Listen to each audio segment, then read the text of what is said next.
वादे वादे जायते तत्वबोध, हमारे यहाँ शास्त्र में कहा गया है वाद वाद से तत्वबोध होता है। वाद का तात्पर्य है हम कोई चिंतन, उस चिंतन का जब मंथन करते हैं उससे कुछ अमृत निकलता है, तो वह तत्वबोध कहलाता है।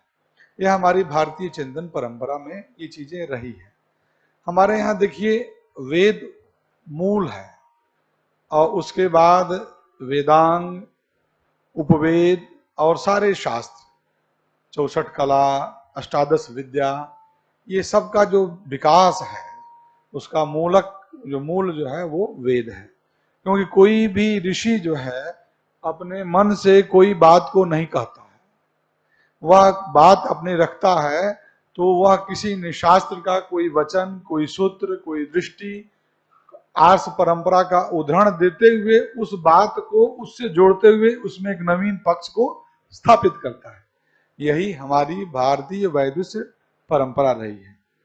इसको हम परंपरा भी कहते हैं। परंपरा को वासुदेव शरण अग्रवाल जी ने कल्चर शब्द संस्कृत का उन्होंने कुलाचार अर्थ किया कि यह कुल का आचार, कुल के आचार मतलब परंपरा, और कहते थे कि कुलाचार शब्द से ही कल्चर शब्द जो है निष्पन्न हुआ। तो यह जो तत्वबोध है, हमारे शुक्ल जी मूलतः प्रशासनिक सेवा में एक IAS सेवा से रिटायर होकर के, और आपका विषय जो भी हो, मतलब साइंस का विषय था, हिस्ट्री रहा है, लेकिन उसके बाद आप ज्योतिष शास्त्र में इस प्रकार से आप पक्ष रख रहे हैं। निश्चित रूप में आपके इस गहनतम साधना का हम अभिनंदन करते हैं, सम्मान करते हैं। तो यह जो तत्वबोध है उसमें यह है कि हमारे जो पारंपरिक जो विद्वान हैं उनका एक दृष्टि होता है कि यह जो आप बात कह रहे हैं उसका आधार क्या है, वो आधार को खोजते हुए उसको जोड़ते हैं। तो ये भी एक परंपरा है, क्योंकि जो भारतीय दर्शन में जो न्याय शास्त्र है, न्याय शास्त्र ही पूर्व पक्ष और उत्तर पक्ष का इस परंपरा का उद्भावक शास्त्र है। जो हमारे यहाँ भारतीय शास्त्रों में पूर्व पक्ष और उत्तर पक्ष की एक परंपरा जो दिखती है। पूर्व पक्ष क्या है? प्रश्न उपस्थापित करना, मतलब सिद्धांत को स्थापित करने के पहले उसके खंडन करना कि नहीं ये ऐसा नहीं हो सकता है, ये है, ये है, ये है, ये है, 3-4 लॉजिक दे और उसको खंडन करना। खंडन के बाद फिर उस खंडन का मंडन करना, उसको नकारते हुए अपने सिद्धांत को बताना। तो यह जो एक ज्ञान की जो परंपरा रही, यह भी एक तत्वबोध की परंपरा। तो हमारे आचार्य शुक्ल जी का मेरा दुर्भाग्य है कि मैं आपके पूरे व्याख्यान को मैं सुन नहीं पा रहा हूँ। कुछ न कुछ प्रशासनिक दायित्व और कुछ न कुछ व्यवस्थाओं में मुझे यत्र तत्र जाना पड़ रहा है, तो मैं सुनने का अवसर, लेकिन मैंने जो देखा, जैसे कि आपने 9 ग्रहों की जो आकृतियां हैं वह हमारी पौराणिक है, वेद मूलक है, लेकिन उसको जोड़ते हुए आपने शिवत्व से स्थापित किया। तो यह भी एक बहुत बड़ी चीज है कि उसके जो सारे जो सिंबॉलिक जो चिन्ह है, उस चिन्ह को शिव से स्थापित किया। ये आपका एक चिंतन है, एक नया कॉन्सेप्ट है। तो ये उसकी मूलकता जो है शास्त्र मूलक है, वेद मूलक ही है। तो मैं ज्यादा समय न लेते हुए, कल आपका एक और जगह व्याख्यान था, जिसके कारण से विलंब से 4:30 बजे से संभवतः शुरू हुआ, 4:30 पौने 5 बज गया। तो हमारे जो प्रतिभागी गण हैं उनको भी यही आभास हो रहा कि वह आज भी वैसे ही विलंब होगा। इस चीज को आज पुनः एक व्यवस्थित कर लेंगे। तो मैं ज्यादा समय न लेते हुए मैं आचार्य श्री को मैं आहुति करता हूं कि आप आवें और अपने ज्ञान से हम सबका अभिसिंचन करें। और मैं आचार्य जी को यह भी बताता हूं, चाहे आप लोगों को भी बताना चाह रहा हूं कि आप इसको लिखें, पढ़ें। बाद में भी ये सारे जो व्याख्यान हैं ये सब हमारे जो वेब पेज है वैदिक विज्ञान केंद्र का, उस पर सब अपलोड हो जाएगा। उसको उसमें करेक्शन करके, कट पिट करके जो भी अंश मूल है वो एक तरह से अपलोड हो जाएगा। तो हम सबको वो सब सुनने को मिलेगा। आपका व्याख्यान भी फिर हम लोगों को बाद में भी हम उसको सुन सकते हैं। तो ऐसा नहीं कि सुनने को मिले इसलिए आप लोग ना आवें, आप लोग आवें और इस आचार्य शुक्ल जी का व्याख्यान से हम सब लाभान्वित हों। हम एक क्रम ये भी निकाले थे कि प्रत्येक सत्र में एक अध्यक्षीय उद्बोधन का क्रम, लेकिन बाद में यह महसूस हुआ कि उससे होता क्या है कि समय थोड़ा सा उसमें वक्ता को कम मिलता है। फिर दूसरी चीज ये है कि जो भी समीक्षक या जो अध्यक्ष है वो अपने दृष्टि से उस पर समीक्षा करता है, चिंतन करता है, तो जो वक्ता है उसकी जो स्वातंत्र है वो कहीं ना कहीं से जो है वो संकुचित होता है। तो उस दृष्टि से यह इस क्रम को आज से वो कर दिया गया है। जब संपूर्ति 26 तारीख को, उस दिन कोई अध्यक्ष और कोई विशिष्टातिथि आएंगे, इसलिए मैं ज्यादा समय न लेते हुए, हमारे बीच लगभग करीब 25 संख्या लगभग हो गई। अब मैं आचार्य शुक्ल जी को सादर आमंत्रित करता हूं।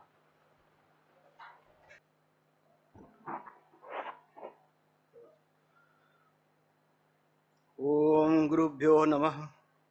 यस्मिन् सर्वे यतः सर्वे यः सर्वे सर्वतस्य यः यस्य सर्वमयो नित्यं तस्मै सर्वात्मने नमः।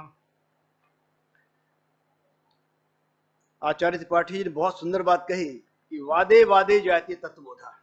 मैं भी इस पे पूर्णतः विश्वास करता हूं, और जब तक संवाद नहीं होगा बात आगे बढ़ेगी। संवाद अत्यंत आवश्यक है।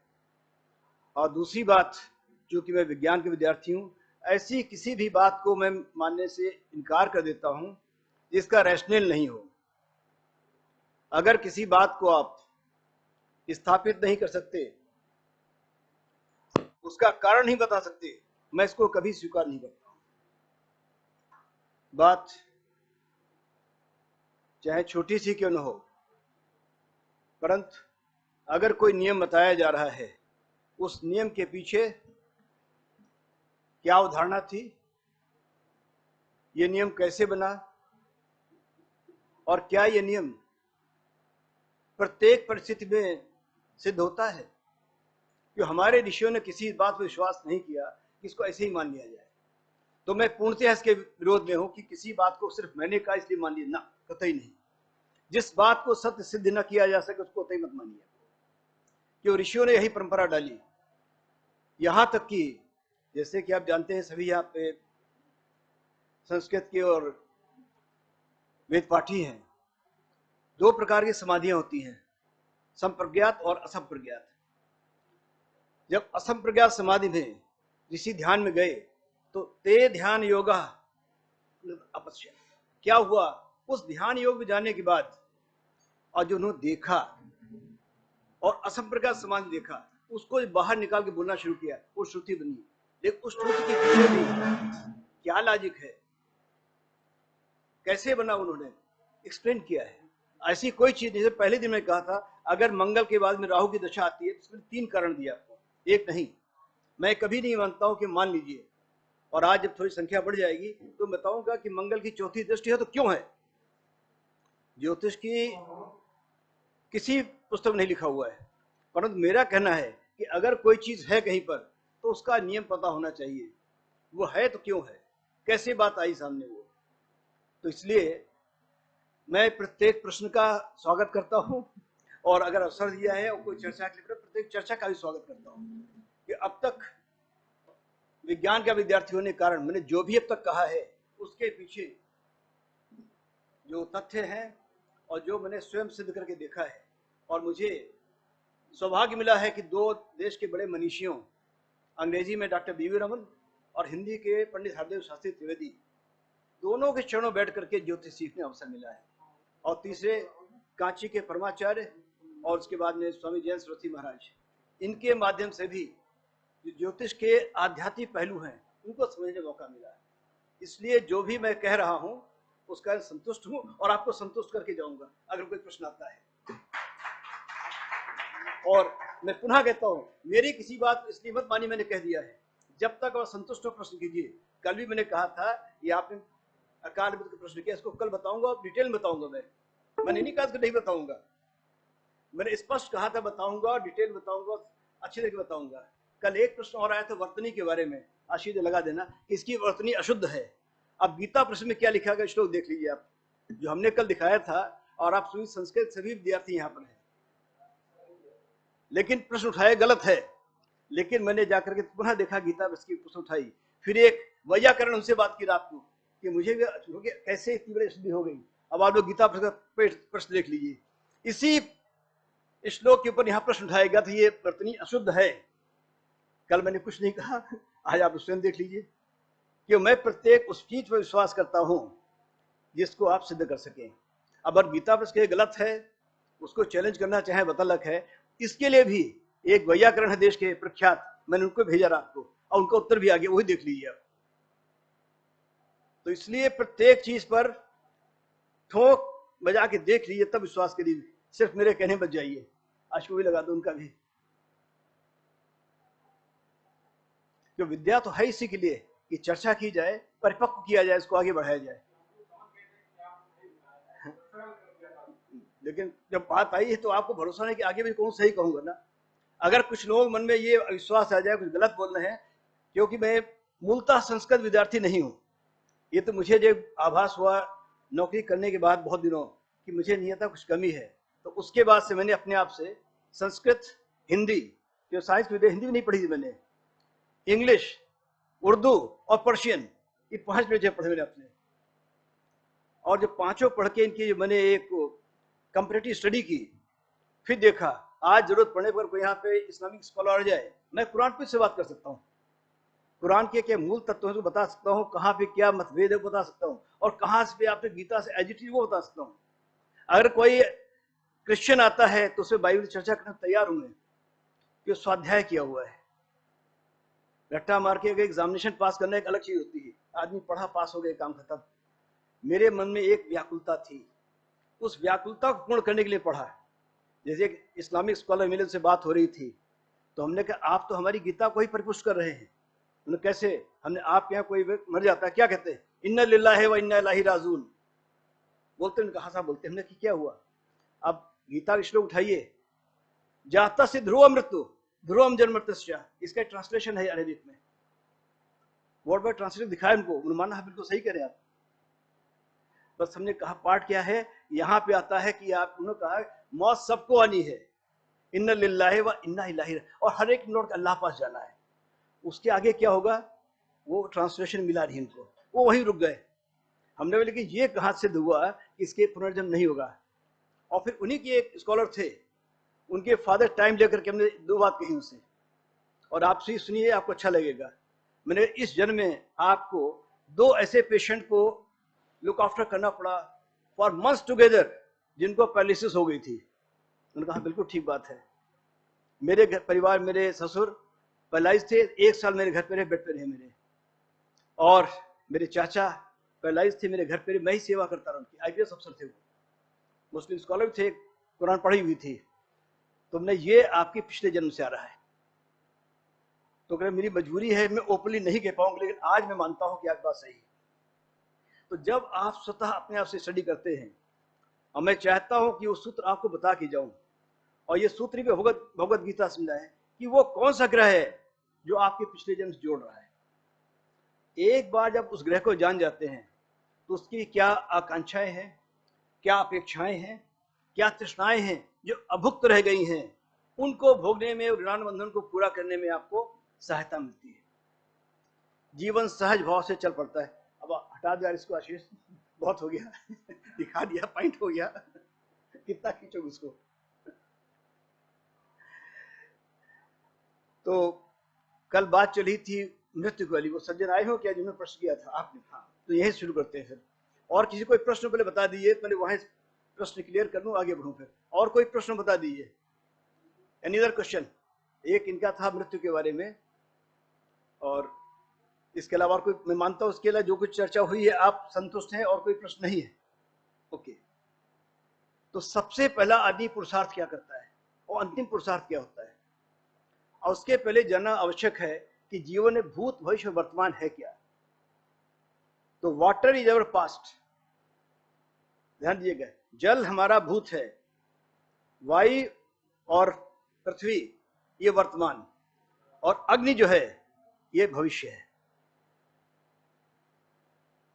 तो मैं रिपीट करूंगा कि जब जब जल का कोई चर्चा आएगी ज्योतिष में, वो पास्ट को दिखाएगी, और पृथ्वी तत्व, वायु तत्व ये वर्तमान को, और अग्नि तत्व जहां पर आएगा वो आपको भविष्य बन जाएगा। ये प्रारंभ कर, थोड़ा सा एक छोटा सा एक स्केच दिखा देता हूं आपको, और फिर आगे घटना प्रारंभ करता हूं।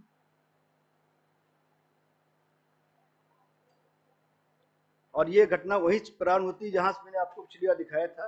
देखिए, बच्चा जब माँ के गर्भ में है तो कहां कहां स्थित है? वो जल में जीवन ले रहा है, ठीक है। तो अभी संसार में आने से पूर्व जिससे जुड़ा वो चीज है जल, कोई संदेह नहीं किसी को।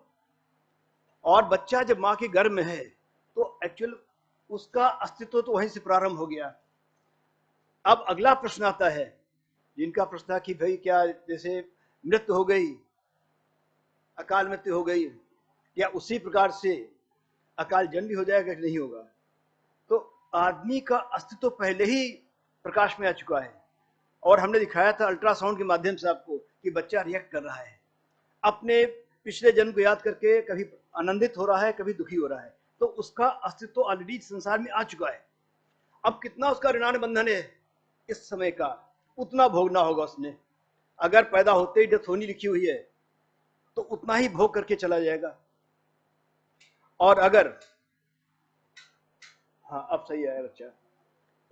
अब जैसे ही बच्चा जन्म लेता है, अब ला करके पृथ्वी रख दिया गया, और पहला काम किया उसने, श्वास ली। ये उसका पहला पुरुषार्थ हुआ।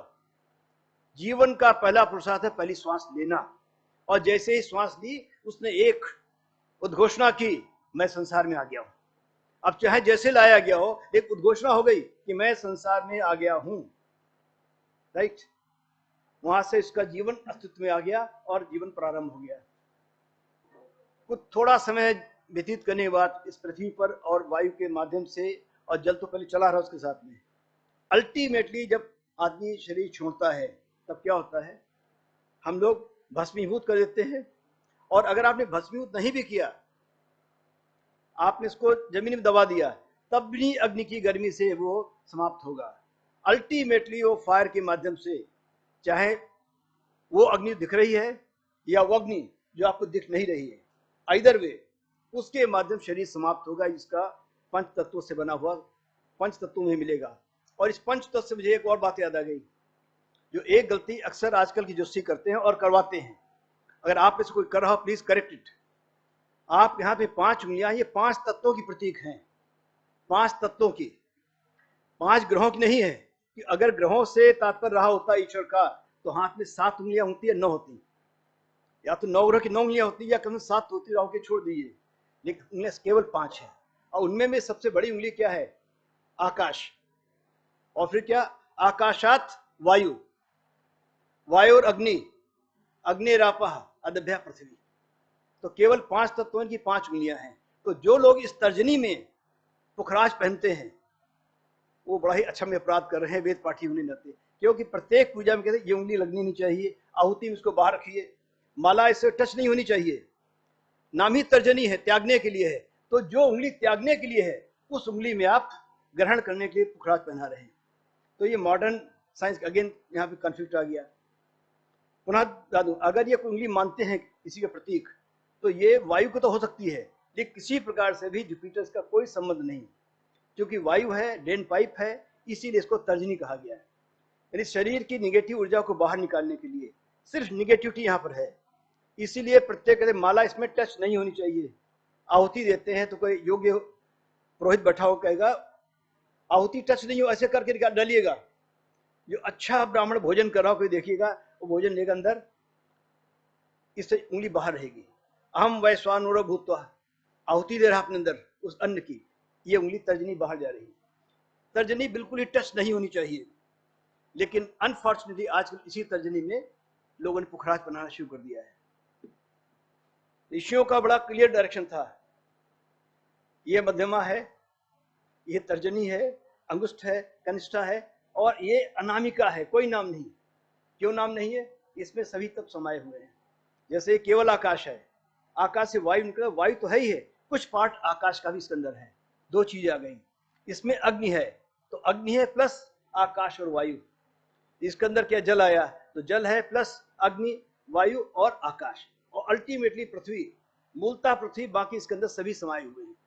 तो सभी तत्वों को जो रिप्रेजेंट करने वाली है, इसका एक नाम हो ही नहीं सकता, उसको कहा गया अनामिका। इसीलिए पवित्री को इसमें पहनाते हैं, जब पूजा कर रहे हो ध्यान दिया होगा, इसमें पहनी जाती है, सिर्फ इस उंगली में, इसमें कभी नहीं पहनाते। अगर सबसे पवित्र उंगली ये होती तो इसमें पहनाया जाता, लेकिन पूजा में आचार्य हमेशा आपको इसमें पहनाएगा, अनामिका में। और आहुति भी मेन इसके अंदर डाली जाती है, इसका मेन रोल होता है। ये 3 उंगलियां होंगी, इसमें मुख्यतः ये होगी जिसके माध्यम जाएगी। तो इस प्रकार जब कॉन्फ्लिक्ट आ रहा हो वर्तमान के विज्ञान में और हमारे सनातन धर्म में, तो वहां पर वैज्ञानिक दृष्टिकोण से अब देखिए ऐसा है क्यों है। जैसे मैंने अभी आपको बताया, ये 5 तत्वों से 5 उंगलियां जोड़िए, अब कॉन्सेप्ट क्लियर हो गया। तो ये गड़बड़ी हो गया, आज जल नहीं रखा आपने यहाँ पर। जल ही भूतकाल है, इसके बिना आगे भविष्य बनेगा नहीं हमारा। नॉर्मल जल दीजिए, उस जल से ना पहले भूतकाल प्रवेश करूंगा, उसके बाद वर्तमान बनाऊंगा।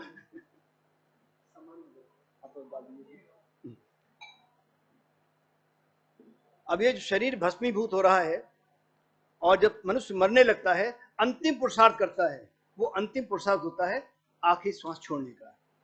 तो प्रथम पुरुषार्थ हुआ श्वास लेने का और अंतिम पुरुषार्थ हुआ सांस छोड़ने का। इन दोनों के मध्य भी टोटल जीवन समाया हुआ है, प्रथम श्वास और अंतिम श्वास के बीच में। अब चाहे जब वो दोनों आ जाएं, उतना ही जीवन का काल आपका है। कैसे कब कहां होगा केवल प्रभु डिसाइड करेगा। आप उसको कोई नाम दे दीजिए, लेकिन उन दोनों श्वासों के बीच का ही जीवन है, इसके अतिरिक्त और कुछ नहीं है। प्रथम श्वास और अंतिम श्वास। तो ये तो आपके नटशल में उत्तर हुआ कि जब भी आप श्वास लेना प्रारंभ करेंगे, प्रथम पुरुषार्थ करेंगे कि एक घोषणा करेंगे कि मैं संसार में आ गया हूं, और अंतिम घोषणा होगी मैं जा रहा हूं। इन दोनों के मध्य ही, इसलिए जब पार्वती ने बड़े प्रश्न कर लिए, शिव ने एक ही बात कही कि ध्यान की सबसे अच्छी अवस्था है कि अपने जन्म और मृत्यु को दोनों जुड़वा दो। तो कैसे कि श्वास और निश्वास पे ध्यान दो, और बीच में थोड़ा समय आता है जहां पे श्वास बदलती है, उस पर केंद्रित करो, ध्यान को प्राप्त हो जाओगे। बाद में से और 112 तरीके बताए उन्होंने ध्यान के, लेकिन सबसे मुख्य तरीका था कि जब श्वास ली और श्वास लेते ही जब छोड़ने लगते हो, एक क्षण आता है कि आती हुई सांस लौटती है, उस क्षण को अगर पकड़ लिया, बस उसी क्षण आप ध्यान को उपलब्ध हो जाएंगे। कि उनका जीवन इतना है, कब श्वास पहले ली और कब श्वास छोड़ी। तो भगवान शिव का जो वचन है शाश्वत सत्य है, आज भी है, कल भी रहेगा। अब आगे चलते हैं इसके कौन सा, हाँ बहुत धन्यवाद। एक छोटा सा ज्योतिष नियम और है जिसका लोगों को कारण नहीं बताया जाता। मैंने अभी पहले कहा कि बिना कारण में किसी चीज मानने में तैयार नहीं हूं। एक पुस्तक है बड़ी सुंदर, उत्तर कालामृत, उसमें एक सिद्धांत दिया गया है और सत्य भी है, कारण नहीं बताया गया। उन्होंने लिखा कि जब शनि में शुक्र की दशा आएगी, अगर दोनों ही प्रबल हैं, बली हैं, तो राजा भी रंक हो जाएगा, और दोनों ही पीड़ित हैं तो शनि में शुक्र दशा रंग को भी राजा बना देगी। अब सुनने बड़ा अजीब सा लगता है कि दोनों बली हैं, मालिए तुला राशि में शनि शुक्र एक साथ बैठे हुए हैं, एक अपना घर है, एक उसका उच्च का। अगर ऐसी स्थिति है तो जब कभी शनि में शुक्र की दशा आएगी तो राजा भी रंक होने के लिए ऑलमोस्ट तैयार हो जाएगा। लेकिन क्यों होगा इसका जस्टिस कारण नहीं बताया, उन्होंने लिख दिया हमारे सोचने के लिए। लेकिन मैंने जैसे अभी कहा, मैं ऐसे किसी सिद्धांत को मानने में राजी नहीं हूं जिसका कारण पता नहीं हमको। विदाउट रैशनल नो नियम इज नियम। और बड़ा स्पष्ट कारण इसका, अगर आप यम नक्षत्र में ध्यान लगाएंगे, लगाइए पहले वो नियम लगा दोगे, है तो बहुत रखना करता, उसका कालिदास को लगा दो ना, शनि शुक्र है, हाँ लगा दो, खाली इसमें नहीं है, हमें वो दिखा दो, अनुराधा है,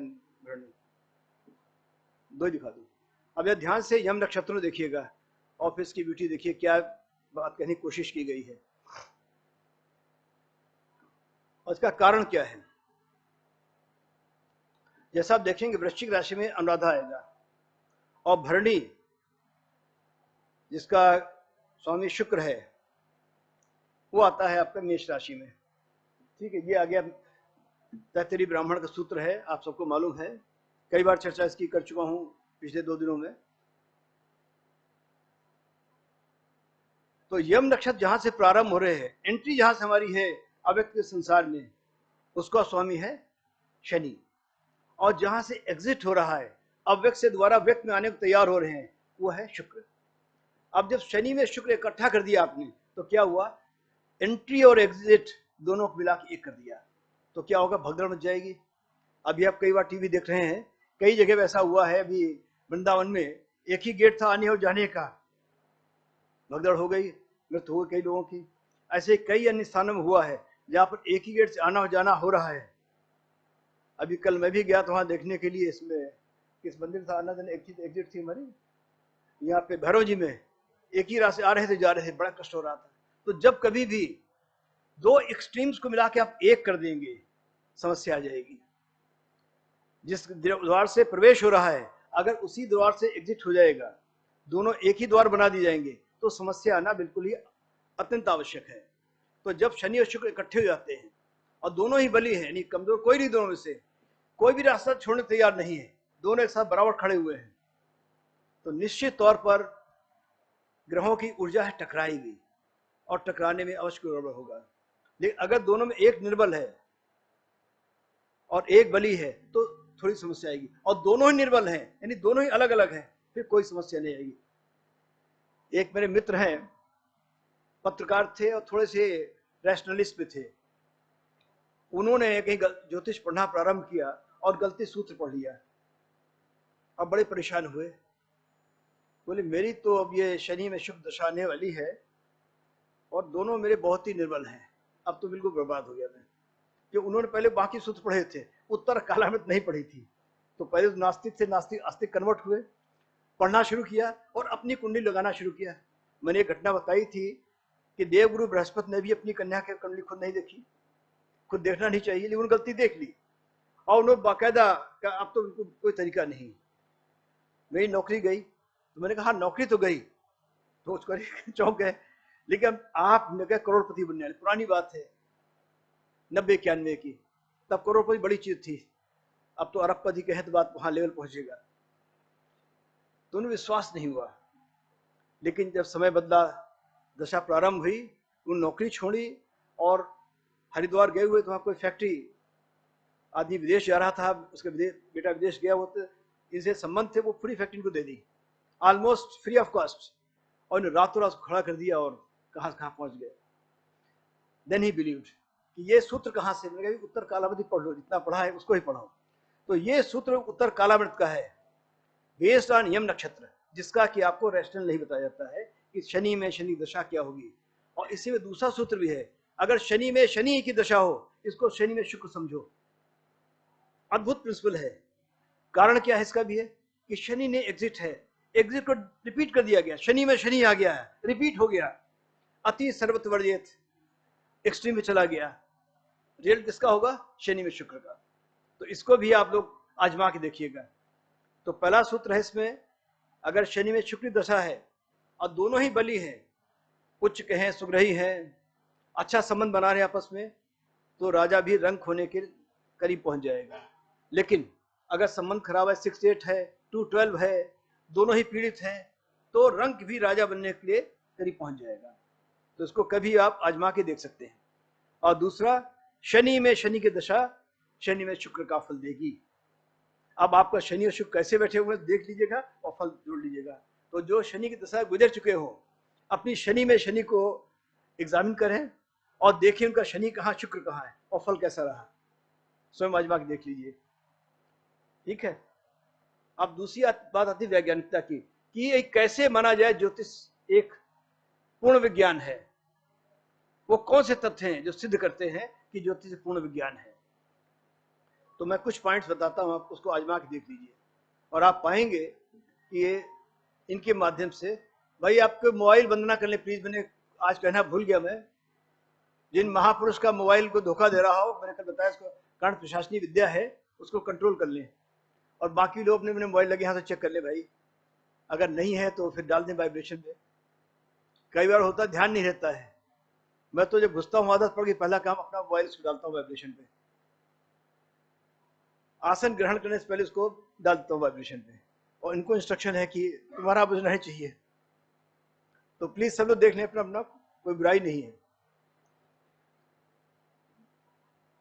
कि उसमें क्या होता है, एक बार फ्लो टूट जाता है और उसमें बात जहां चली थी रह जाती है। तो बात चली थी इसकी, वो कौन कौन से पहलू हैं जिसकी वैज्ञानिकता पूरा सिद्ध करते हैं कि ज्योतिष एक विज्ञान है। एक छोटा, सभी ने सुना है, कल भी चर्चा की थी मैंने, कि समुद्र का व्यवहार अमावस्या और पूर्णमासिक दिन विभिन्न होता है। अब ऐसा क्यों होता है? समुद्र को कौन बताने जा रहा कि आज पूर्णिमा आ गई? एक शब्द आता है ल्यूनेटिक, पागल। ये शब्द कहां से बना है? ल्यूना से, और ल्यूना किसका नाम है? चंद्रमा का। तो यानी कि पागलपन का और चंद्रमा को संबंध है, ये पहले से साइंटिस्ट मानते हैं। ये तो हम कहते हैं अब कि चंद्रमा जरूर ज्यादा पीड़ित होगा तो आदमी को मानसिक कष्ट देगा, लेकिन साइंटिस्ट भी मानते हैं जब रखा नाम ल्यूनेटिक, पागल हो रहा है आदमी, तो ल्यूना से ल्यूनेटिक। तो आप नोट कर सकते, आपसे कोई प्रश्न करे कैसे भाई अगर ऐसा संबंध नहीं था, ये शब्द आया कहां से फिर ल्यूनेटिक? दूसरा एक और प्रमाण, सूर्य के ऊपर प्रत्येक 11 वर्ष के बाद 12वां प्रारंभ होते ही एक विस्फोट होता है, और जैसे ही वो विस्फोट होता है पृथ्वी पर कहीं कहीं बड़ी हलचल होती है। बड़े साइंटिफिक डेटा इकट्ठा किए गए हैं और ये सत्य माना गया है। और ज्योतिष भाषा में देखेंगे 12वें वर्ष में हमारा बृहस्पति का एक साइकिल पूरा होता है, और बृहस्पति कहा गया जीव। तो जब जीव का एक साइकिल पूरा होता है, पूरे जीवात्माओं पर कहीं न कहीं एक बड़ा उथल पुथल हो जाती है। किस प्रकार की होगी वो बॉडी साइज डिपेंड करेगा कि उस क्षेत्र की नक्षत्र कौन सा है, उसकी राशि क्या है। लेकिन ये तय है कि प्रत्येक 12वें वर्ष यानी 11 वर्ष पूरे होते ही सूर्य पर विस्फोट होगा ही होगा, और वो विस्फोट होते ही पृथ्वी के किसी न किसी भाग पर एक बड़ी उथल पुथल होगी। इसको लोगों ने आजमा के देखा है और सही पाया गया, साइंटिफिक डेटा है, आप चाहे नेट पे ढूंढ लेंगे। नंबर 3, जो हमारे पेड़ होते हैं ये बड़ा फेथफुली रिकॉर्ड करते हैं कि दुनिया में क्या हो रहा है। अब पेड़ों को किसने बताया होगा? ये एक पेड़ दिखाया जा रहा है, आप देखिए इसमें ये ट्री रिंग है। एक साइंटिफिक मेथड माना गया है कि उसके आसपास जो पैटर्न बन है इसके ऊपर, पेड़ के ऊपर, वो बताने के लिए उस साल वहां का जीवन कैसा रहा। यानी जिस साल उसकी रेखा बिल्कुल सही बनी हुई है वो बिल्कुल ठीक ठाक था, और जिस साल उसकी रेखा टेढ़ी मेढ़ी बन रही है, टूट रही बीच में, उसके आसपास उस पेड़ के अकाल पड़ा है या बाढ़ आई है या कोई बड़ी समस्या आई है, तो पेड़ अपने यहाँ पूरी इंफॉर्मेशन रिकॉर्ड करके आपको देते हैं। कई पेड़ काट देखे गए और अमेरिकन विश्वास नहीं है, उनमें 2-3 है। अच्छा दूसरा दिखा दिएगा, ये 1606 का एक पेड़ है जो 391 साल का था। इसको काट के देखा गया, एग्जामिन किया गया और सही पाया गया, यस ये पेड़ की रिकॉर्डिंग गलत नहीं है। और ऐसी एक बड़ी इंटरेस्टिंग चीज हुई, एक मर्डर हो गया जिसको लोगों ने कहा नहीं ये तो ऐसे ही मर गया था, यहाँ पे गिर गया, होते करते कभी वो पेड़ काटा गया और उसको एग्जामिन किया गया। उस वर्ष में पेड़ बहुत बड़ा डॉट बना हुआ था। लोग ये मानने को मजबूर हो गए कि इस पेड़ के नीचे हत्या हुई और इस पेड़ ने इसको रिकॉर्ड किया।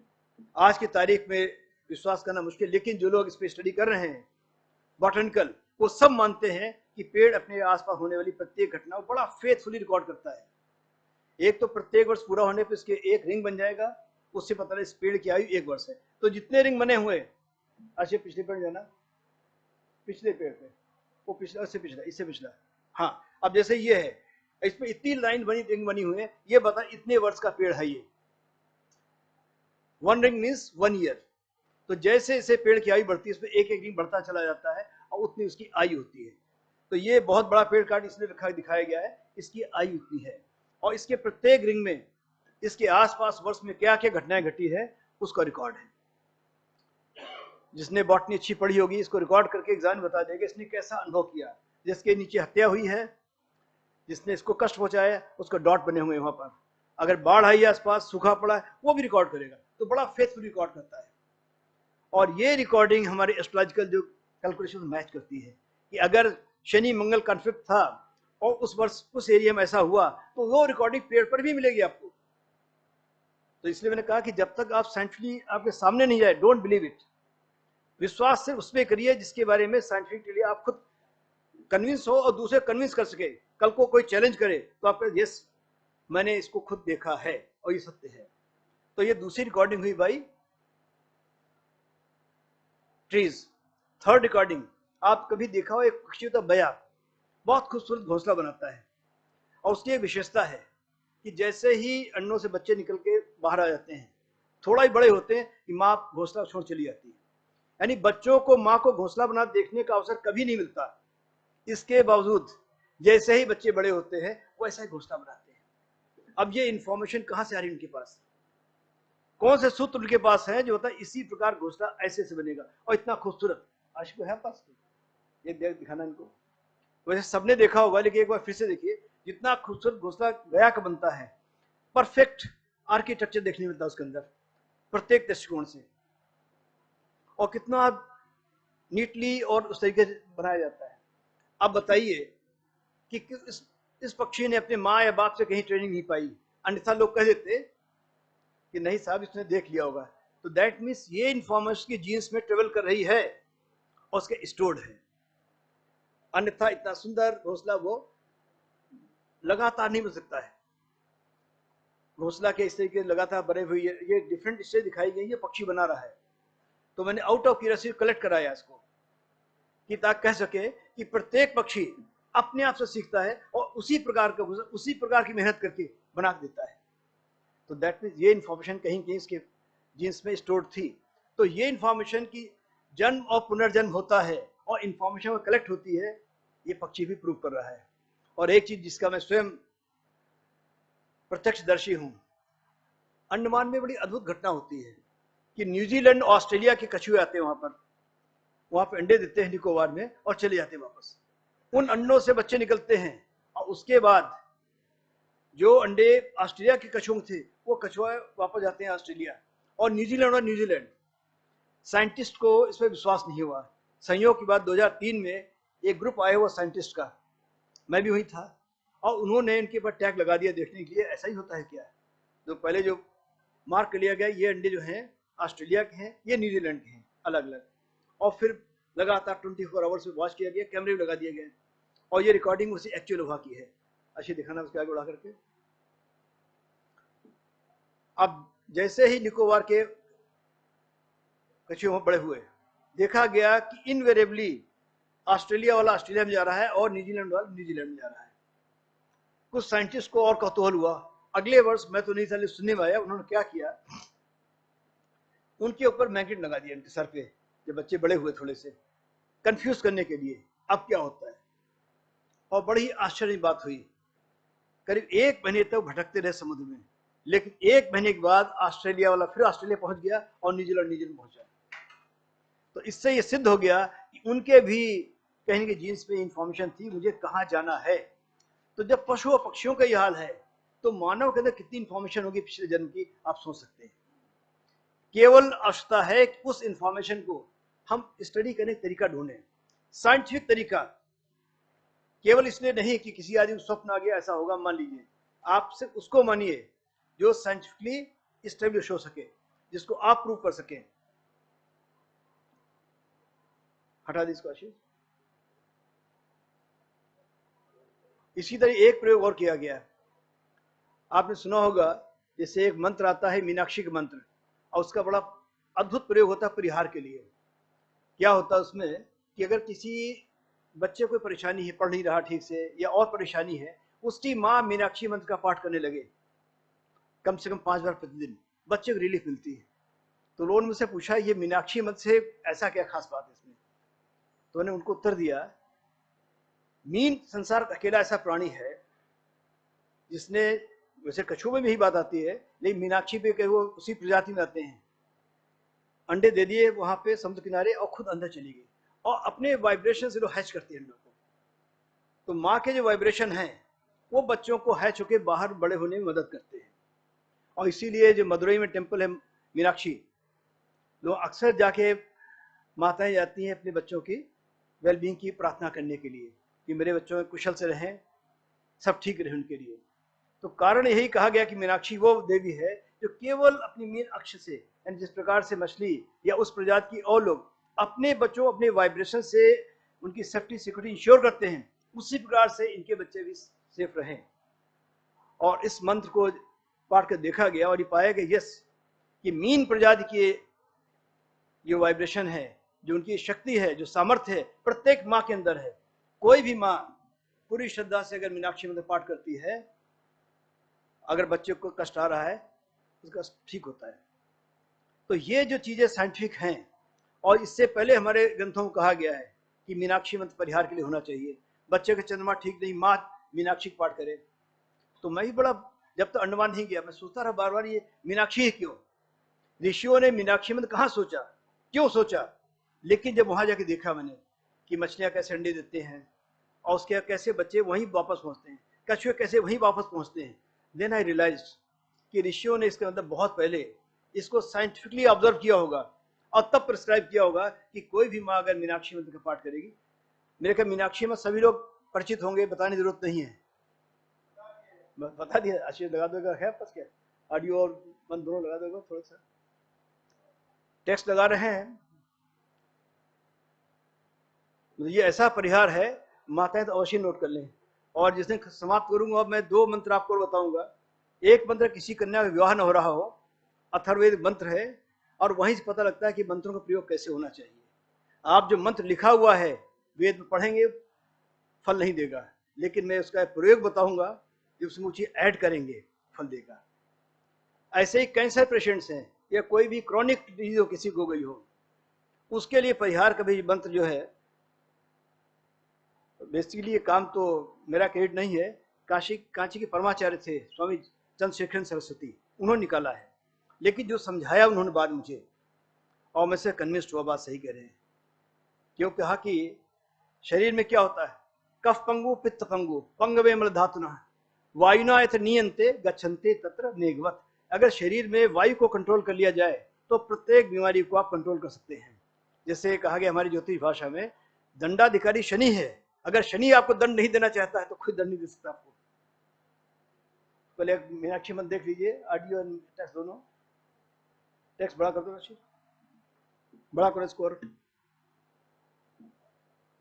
बहुत ही अद्भुत मंत्र है, और जितने भी जिनके पुत्र पुत्रियां हैं नोट कर लें, और माओं से कहें वो पढ़ें। पिताओं के पढ़ने के लिए नहीं, माओं के लिए है। ऐसे एक मंत्र है, उसकी विशेषता है कि कोई महिला कष्ट में है वो पढ़े वो ठीक होती है, लेकिन अगर पुरुष पढ़ेगा उसमें स्त्रीण स्वभाव डेवलप हो जाता है। वो बात मैं बताऊंगा।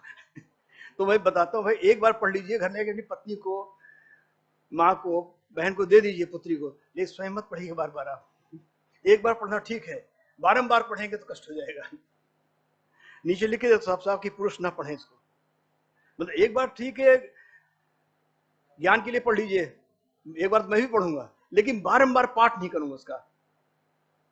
तो उसी प्रकार से ये मंत्र है माताओं के लिए, एक मंत्र है केवल कन्याओं के लिए कि वो पढ़ेंगी उनका विवाह हो जाएगा। और कई बार फिर लड़के बैठते हैं कि साहब तो लड़कों के लिए मंत्र नहीं है।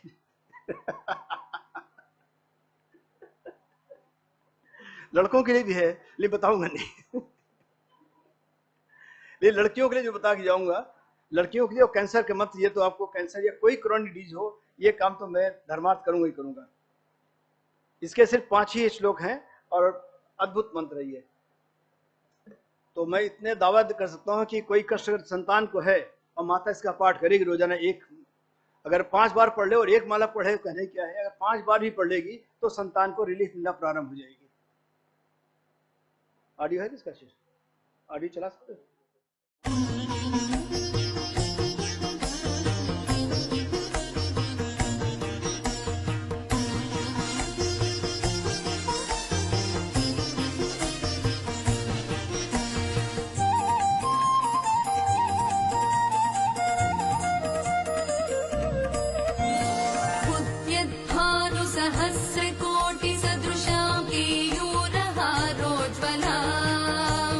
बिम्बोष्ठीं स्मितदन्तपङ्क्तिरुचिरां पीता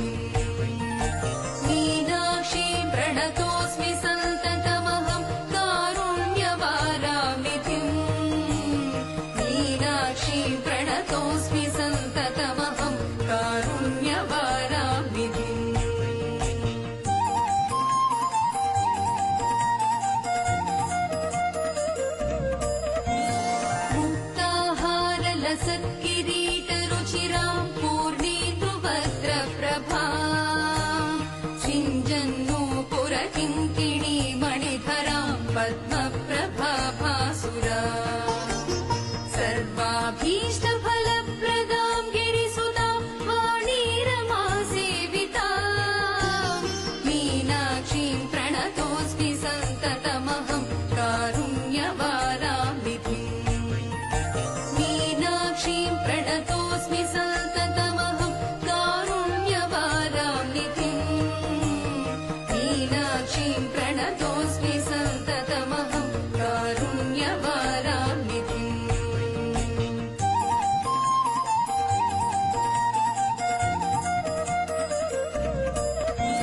श्रीविद्यां शिववामभागनिलयां ह्रीङ्कारमन्त्रोज्ज्वलां श्रीचक्राङ्कितबिन्दुमध्यवसतिं श्रीमत्सभानायिकाम्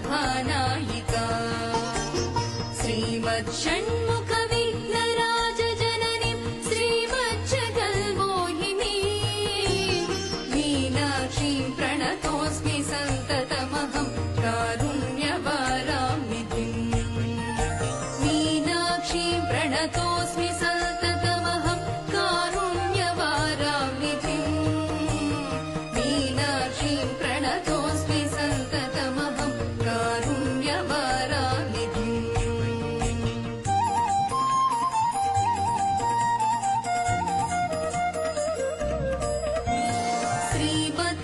श्रीमत्सुन्दरनायकीं भयहरां ज्ञानप्रदां निर्मलां श्यामां वां कमलासनार्चितपदां नारायणस्यानुजां वीणावेणुमृदङ्गवाद्यरसिकां नानाविधामम्बिकां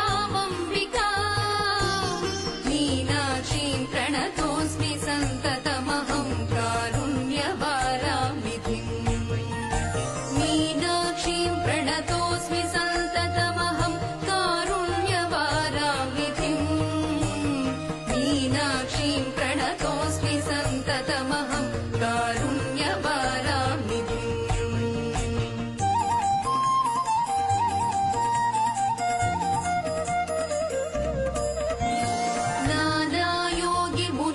नानायोगिमुनीन्द्रहृद्यवसतिं नानार्थसिद्धिप्रदां नानापुष्पविराजितां ह्रियुगलां नारायणेनार्चितां नादब्रह्ममयीं परात्परतरां नानार्थतत्त्वात्मिकां मीनाक्षीं प्रणतोऽस्मि सन्ततमहं कारुण्यवारां निधिम् मीनाक्षीं प्रणतोऽस्मि सन्ततमहं कारुण्यवारां निधिम् मीनाक्षीं प्रणतोऽस्मि सन्ततमहं कारुण्यवारां निधिम्। यानी आप लोग नोट कर लीजिए, मीनाक्षी पंचरत्न आप जब नेट पर डालेंगे आराम से मिल जाएगा। जल्दी मत करो। और आदि शंकराचार्य के वचन है, चूंकि इसलिए कोई शंका वाली बात भी नहीं इसमें। आदि शंकराचार्य का लिखा कोई भी मंत्र या कोई भी परिहार जो उन्होंने बताया है गलत नहीं साबित हुआ, कि जैसा कि कम से मैं मानता हूं ये साक्षात शिव के अवतार थे, अन्यथा इतनी कम आयु में इतना कार्य कौन कर सकता है कि पूरे भारत का भ्रमण कर लें, 4 मठ अलग स्थापित करें, 1 मठ अपने लिए स्थापित करें जहाँ स्वयं रहें, और सभी मुख्य ग्रंथों का भाष्य लिख दे।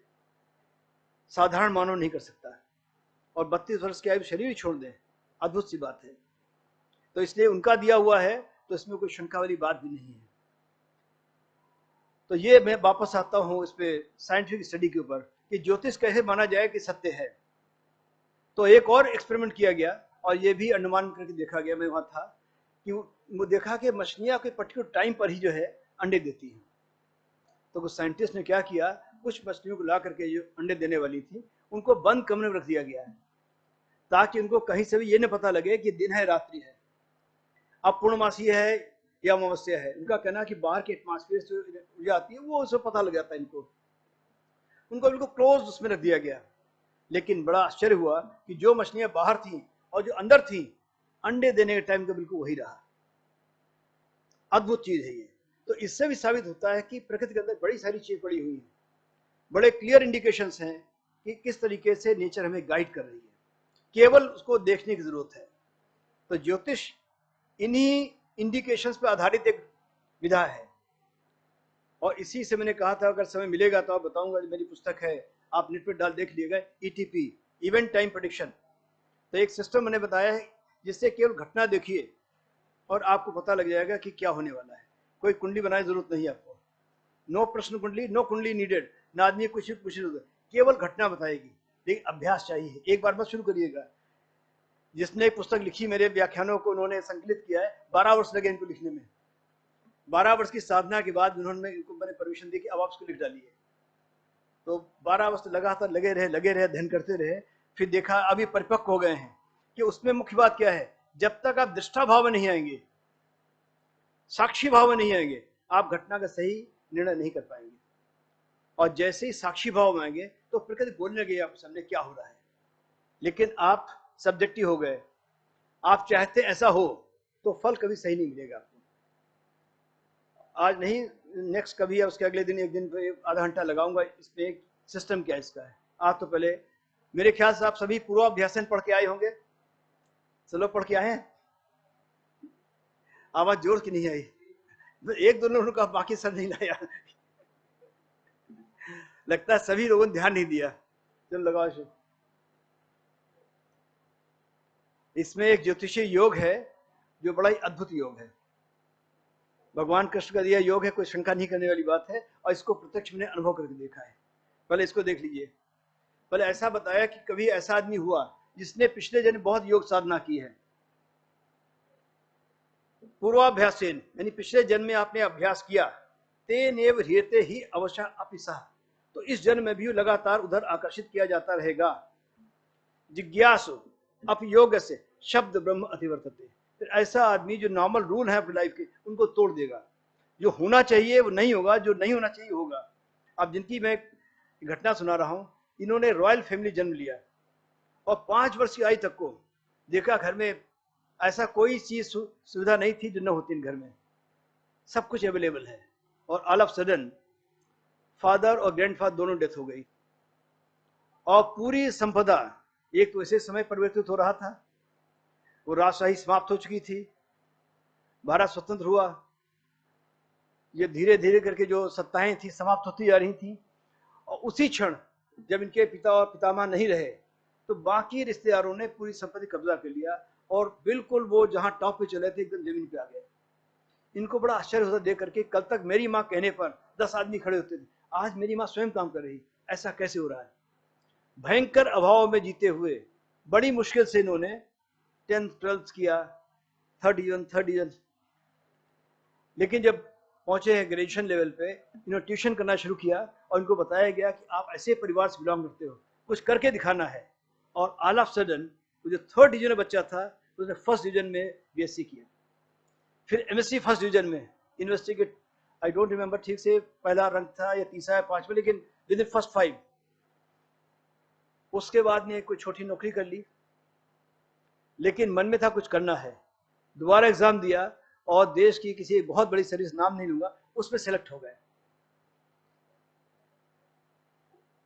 जब बिल्कुल अभाव चल रहा था, कुछ नहीं होने वाला था, एकदम समय बदल गया, और उसके बाद एक बड़ा परिवर्तन आया। इन्होंने एक बहुत बड़ा केस पकड़ा, बहुत पुरानी बात है, तब करोड़ों का था, यानी आज की तारीख बताया जाए वो स्कैम करीब का होगा कि 200 करोड़ का, समझ लीजिए। वो स्कैम पकड़ा इन्होंने, और आशा की जाती है इसके लिए इनको बहुत बड़ा अवार्ड मिलेगा, कोई पद्मश्री ऐसा कोई चीज मिलेगी। और जब तक वहां उस जगह पर रहे बड़ी प्रशंसा होती रही, बार बार लोग कोट कर देंगे ऐसा भी लोग काम करने वाले हैं, कितना इनको प्रलोभन दिया गया लेकिन वो स्वीकार नहीं किया और इस पूरे स्कैम को एक्सपोज कर दिया।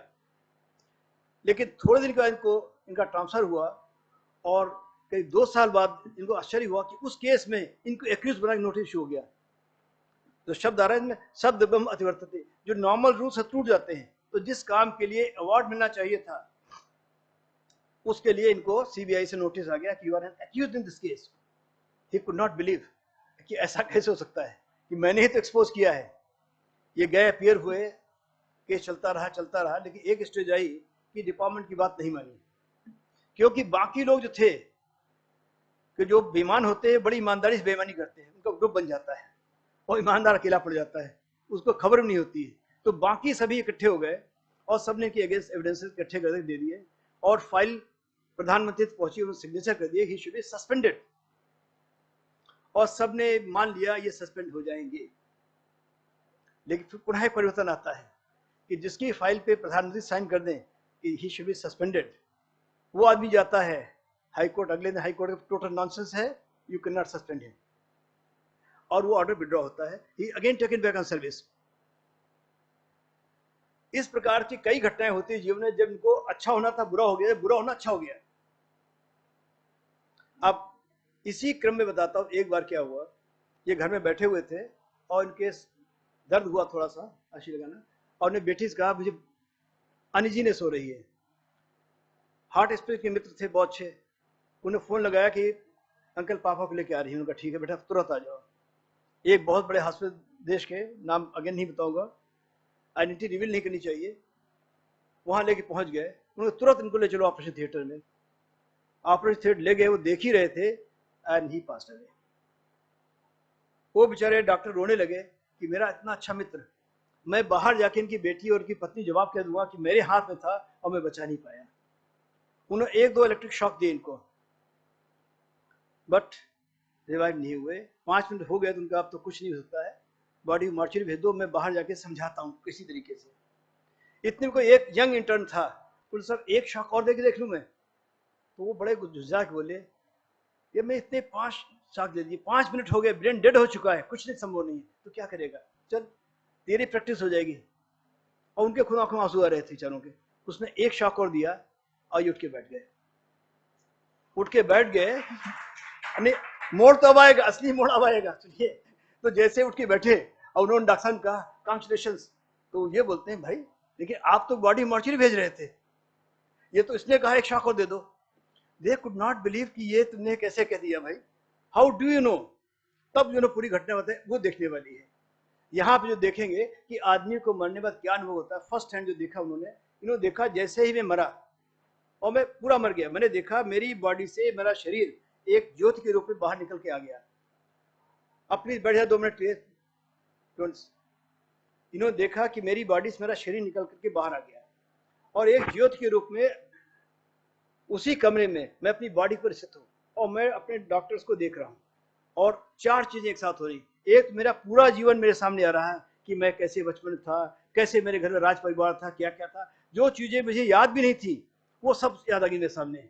आप बता रहा हूँ तो मेरे सब रोंगटे खड़े हो जाते याद करके सीन को, कि मुझे साल भर का क्या था, मैं तब की घटना याद आ गई। 2 साल के हुआ क्या हुआ, 5 साल फादर डेथ हुई क्या क्या, वो सब घटना याद आ गई। कैसे कैसे कर मैंने पढ़ाई पूरी की, वो पूरा देश पर ये अलग चल रहा था एट द सेम टाइम। और उनका बड़े आश्चर्य बात, 4 बातें एक हो रही थी और वो चारों एक साथ देख रहा समझ रहा था। मैंने देखा मेरी माँ मेरी चाची से बात कर रही है कि मेरा छोटा भाई जो बहुत बीमार है, कि अगर कहीं कुछ मुझे हो गया, इनकी माँ कह रही है, तो इसका बच्चे क्या होगा। तो इनकी चाची ने एसएमएस दिया, गांव में बैठी हुई है, कि हम देखते रहेंगे। तो उनका हम भैया से कहेंगे कि इतना पैसा जमा करा दें कि हर महीने इतना पैसा तुमको मिलता रहे ताकि तुम मेरे बच्चे की देखभाल करना अगर मुझे कुछ हो जाए। ठीक, इधर देखा कि मेरी बहन मेरे भांजे के डॉक्टर पास गई हुई है और डॉक्टर कह रहा है इसको कोई जेनेटिकल बीमारी है, लगता है आपके फादर को ब्रदर को बीमारी रही वो इसको हो गई है और इसमें इतना खर्चा आएगा और she was short of money, इसको देना पड़ेगा। तीसरा देख रहे हैं कि इधर डॉक्टर आपस में क्या बातचीत कर रहे हैं और डॉक्टर कह रहा है बॉडी को मर्चरी भेज दिया जाए। और चौथा डॉक्टर कह रहा है कि नहीं, एक शॉक और देख लेते शायद कुछ हो जाए। तो इनका क्या सबसे आश्चर्य वाली बात थी कि माँ और चाची बात कर रही है, वो एक तरफ चल रहा है और मैं साफ सुनाई पड़ रहा है। बहन क्या बात कही डॉक्टर से, डॉक्टर क्या कह रहा है वही सुनाई पड़ रहा है, साफ साफ बिल्कुल स्पष्ट। और मैं देख रहा हूँ यहाँ पर बैठे हुए, यहाँ से 2000 किलोमीटर दूर जो बहन बात कर रही डॉक्टर, वो मुझे दिख रहा है, इस तरीके से बात हो रही है। इसके भांजो क्या बीमारी दिख रही मुझे, माँ चाची क्या कर रही है मैं देख रहा हूँ यहाँ से और इस पर सुनाई पड़ रहा है। डॉक्टर क्या करें वो इस पर सुनाई पड़ रहा है और द सेम टाइम मेरा पूरा जीवन मेरे सामने गुजरा जा रहा है, क्या हो रहा है। क्योंकि बड़ा आश्चर्य मुझे लग रहा था, ये चारों चीजें देख रहा हूँ, कुछ कॉन्फ्लिक्ट नहीं बीच में, चारों चीज अलग आ रही है, उसमें एक साथ समझ रहा हूँ, एक साथ सब चीज मेरे दिमाग कंप्लेंट होती चली जा रही है। ये अद्भुत कैसे हुआ। प्लस उन्होंने बताया इतना आनंद आने लगा मुझे जब डॉक्टर ने कहा कि एक शॉक और देख लें, तो मेरे मन में इच्छा हुई ये सफल न होने पाए। मैं जिस आनंद में वापस नहीं जाना चाहता, बहुत आनंद आ रहा मुझे नीचे न बुला पाए लोग, और कोशिश किया जा रहा था। जिस लास्ट में शॉक लगाने वाला था, मेरे मन से इच्छा उठ रही, ओह ये फेल हो जाए, ये सफल न हो जाए, कहीं मैं वापस न जाना पड़े। लेकिन जैसे ही उसने शॉक दिया और मैं वापस आया, एक झटका से लगा मुझे बहुत कस के। जिस आनंद के स्टेज बैठा हुआ, जो बहुत बड़ा झटका लगा, और खींच के मैं दोबारा एकदम नीचे आ गया। और फिर मुझे लगा वापस न चला जाऊं कहीं। ये बड़ा अद्भुत मुझे लग रहा था कि अभी एक क्षण पहले मैं सोचा कि इसमें शरीर वापस नहीं जाना चाहिए, जो आनंद मिल रहा खत्म नहीं होना चाहिए, और एक क्षण के बाद ही सोच नहीं ऐसा न हो कि दोबारा झटका दोबारा लगे और मैं दोबारा मर जाऊं, फिर चला जाऊं बाहर। अब मुझे यही आनंद आ रहा था। तो ये उनका अनुभव मेरा अपना देखा हुआ था। एक पूरा जीवन स्वयं देख लेना, और दूसरा मरने के बाद भी माँ को चाची बात करते देखना। और उसके अद्भुत बात हुई, जैसे ठीक घर आई, इन्होंने पहला काम किया, एक चेक भेजा माँ के पास और एक चेक भेजा बहन के पास। तो बहन ने फोन आया वहां से कि भैया मैं तो मांगने वाली तुमसे, ये तुमने जाना कैसे? और वही प्रश्न किया माँ ने कि ये इतनी मुद्रा तुमने क्यों भेजी मेरे पास, क्या बात थी? उन्होंने उनको उत्तर नहीं दिया कि उनको बताना पड़ता कि मैं मर गया था, जिंदा हुआ, नेचुरल। लेकिन उन्होंने मुझे पूरी घटना मुझे बताई स्टेप बाय स्टेप, और फिर मुझसे कहा इसको आप एस्ट्रोलॉजिकली एग्जामिन करिए, ऐसा कैसे हुआ। और इससे पहले मैं एग्जामिन करूं इनके हॉरोस्कोप को, एक बार ये घटना फिर रिपीट हुई। मतलब एक बार ही काफी नहीं था, एक बार और ही वॉक कर रहे थे और ऑल ऑफ सडन झटका लगा इनको और ये गिरने लगे। संयोग से पीछे पीछे पुलिस अफसर आ रहे थे, उनका ऑर्डरली था, उसने लपट इनको हाथों में रोक लिया, उठा लिया। वहीं से सामने एक डॉक्टर घर था, वो सामने खड़े थे, उन लेकर इमीडिएटली इनको पंपिंग करना शुरू की, एंड अगेन रिवाइव्ड। कि उस क्षण भी वही हुआ कि मैंने पूरा जीवन फिर से देखा, और वो बड़ी आनंद की स्टेज आ गई।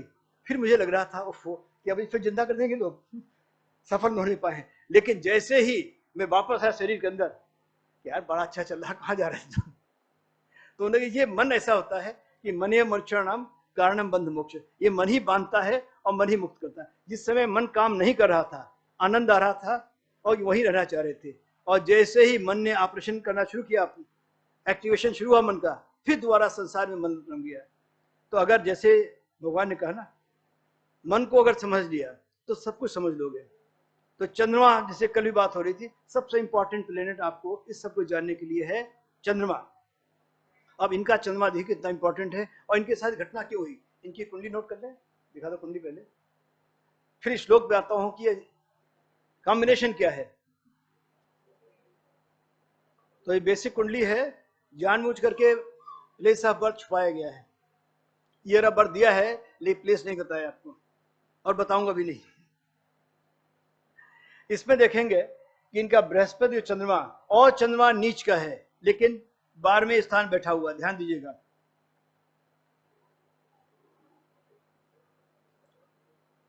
और संयोग की बात है, चंद्रमा भी अनुराधा नक्षत्र पे ही है, जिसकी मैं चर्चा कई बार कर रहा हूं आपसे पिछले 3 दिनों में, कि अनुराधा ही अव्यक्त में प्रवेश का द्वार है। तो जो भी अव्यक्त में प्रवेश करने में इच्छुक हैं, साधना करना चाहते हैं, उनके लिए आइडियल कंडीशन होती है ये। चूंकि स्वयं भी वो अच्छे जोशी हैं, अच्छे योगी हैं, अच्छे साधक हैं, सभी गुण इनके अंदर हैं, तो इनके लिए स्वाभाविक था कि ऐसा अवसर मिले कि व्यक्त और अव्यक्त के बीच का जो रिश्ता है उसको समझ सकेंगे। तो इन्होंने समझा उसको। बाकी इनका राहु पंचम में है, जो साधना की बहुत सारी जो विधाएं हैं उनसे इनको जोड़ता है। मंगल से दृष्ट है, बुध से दृष्ट है। सूर्य नीचाभिलाषी है लेकिन 10th हाउस में है, और जिसकी चर्चा मैं बार बार कर रहा हूं, शनि और शुक्र, वो एक साथ बैठे हैं नवम में। तो अप्रत्याशित घटना होने के लिए कोई आश्चर्य वाली बात नहीं है कि कहाँ राजा से रंक, रंक से राजा, फिर राजा से रंक होते बचे। तो जीवन में इनके 3-4 बार ऐसे हुआ, पहले राजा थे, फिर रंक हुए, दोबारा फिर राजा हुए, और उसके बाद फिर बीच में झटका लगा, सस्पेंड होते बचे, और अंत जिन्होंने रिटायर जहां से हुए हैं एक कॉन्स्टिट्यूशन पोस्ट से। जब ये दोबारा माना गया, गवर्नमेंट फिर पीछे पड़ गई, कुछ नहीं होगा, तब फिर इनको एक बड़ी ही संवैधानिक पोस्ट दी गई। तो जीवन में 4 बार इस प्रकार की घटनाएं हुई, इधर से उधर, उधर से इधर। अब आपको मैं वो कॉम्बिनेशन दिखाता हूँ, एक एक स्लो, जैसे मैं कहता है। तो पहला शब्द आया पूर्व अभ्यासेन। तात्पर्य क्या हुआ कि जो पहले का अभ्यास किया हुआ लेकिन अब सामने आएगा। तो पहली बात तो ये हुई कि इनको पिछले जन्म जोड़ रहा है और कुछ कर्म किया हुआ है उसकी याद दिला रहा है कि पिछले जन्म जो कर्म किया हुआ है वो अब सामने आ रहा है। जो चीज सामने आने वाली होती है अब उसके लिए होता है 5th हाउस। तो 5वां घर और मंगल का कोई संबंध होना चाहिए इस स्पेशल नियम के लिए। तो इनके घर में मैं आपको दिखाया था कि मंगल इनके 5 घरों देख रहा है। तो तेन एव ह्रियते ही अवशः। नेक्स्ट, अब जो खींचा कौन जाता है, अभी बताया सबका कारण क्या है, चंद्रमा। चंद्रमा ही आकर्षित होता है, वही खींचा जाता है, वही बाध्य किया जाता है। तो नेक्स्ट प्लेनेट मून। अवशः कौन बनता है, लग्न या लग्नेश। शरीर बद्ध प्राणी तो वही है। देखिए 3 प्रकार प्राणी होते हैं, नित्य जीव, मुक्त जीव और बद्ध जीव। तो ज्यादातर सभी बद्ध जीव हैं और बद्ध जीव का कनेक्शन हो रहा है लग्न और लग्नेश के माध्यम से। तो लग्न या लग्नेश आ जाएगा यहाँ पर। जिज्ञासु अगला आता है। जिज्ञासु इसके ज्ञान की पिपाशा इसके अंदर है। तो इस जिज्ञासा को दिखाने वाला होगा या तो बुध होगा या बृहस्पति होगा। 2 ही ज्ञान के प्लैनेट हमारे पास हैं, आप सभी जानते हैं। तो बृहस्पति या बुध कोई आ जाए। योगस्य, अब योग के लिए मैंने कल से बता रहा हूं कि आपको 2 ही प्लेनेट हैं जो फोर्स करते हैं आपको कर्म करके अपने को इंप्रूव करने के लिए। एक केतु है और दूसरा है शनि। ये होना चाहिए। और लास्ट आता शब्द ब्रह्म अतिवर्तते। ऐसे लोग जो इस्टेब्लिश रूल हैं उनको तोड़ देंगे। जो नियम बना हुआ है कि ऐसा होना चाहिए, ऐसा उनके केस में नहीं होगा। अब एक एक दिखा दो ताकि आप जो नोट करें नोट कर लेंगे। एक एक धीरे आता है। ये पूर्वाभ्यास से आगे एक एक दिखाओ, रुको ताकि मौका लोग देखने का। तो आ गया पूर्वाभ्यास, Mars and 5th house connection होना चाहिए। दूसरा अवश्य लग्न या लग्नाट का कनेक्शन हो, मरकरी से हो या जुपिटर से हो जाए।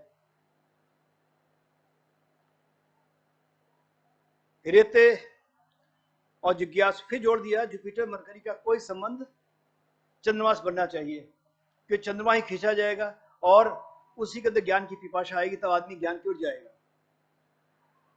योगस से तो केतु और या शनि का कोई संबंध 5वें घर से और मंगल से बने। अगर ये कॉम्बिनेशन कहीं मिले किसी हारोस्कोप में, आप निश्चित जान लीजिए एक ऐसी अद्भुत हारोस्कोप है जिसपे साधारण नियम लागू नहीं होंगे। जो कुछ होगा असाधारण होगा। और अगर ऐसा असाधारण नहीं हुआ होता तो मैंने बाकी बताया कि 200 लोगों से सुना हुआ है, लेकिन जो इनका बड़ा ही स्पष्ट विवरण था कि मैं मरा, शरीर से बाहर निकला और पूरी पूरी एक लाइट की टनल बनी हुई थी, उसके अंदर घुसा और उसके अंदर एक अलग से मैं ज्योतिपुंज हूँ। अपने आप को ज्योतिपुंज के रूप देखना। तो 2 बातें, ये शरीर पड़ा हुआ देख रहे हैं और एक पूरी पूरी टनल बन रही लाइट की करीब 20-25 फुट ऊंची, उसके अंदर एक ज्योतिपुंज उठता चला जा रहा है और ऊपर जाकर रुक गया हुआ। क्यों रुक गया? क्योंकि डॉक्टर कुछ कर रहे थे।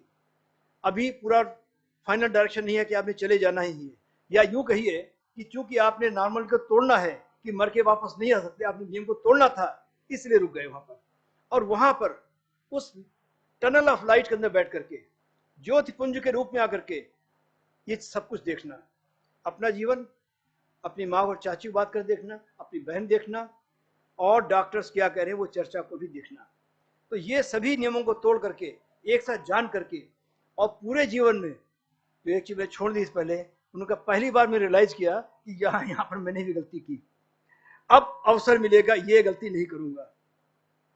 ये सबसे अद्भुत बात थी जिसको मैंने संसर कर लिया और अभी संसर कर रहा हूँ कि क्या क्या गलतियां बताई उन्होंने मुझे, वो नहीं बताऊंगा, लेकिन उन्होंने स्पष्ट बताया कि पूरा जीवन स्कैन करने के बाद टक टक कुछ पॉइंट सामने आ रहे थे, जैसे कोई इसके सामने लिख रहा हो दीवार पे।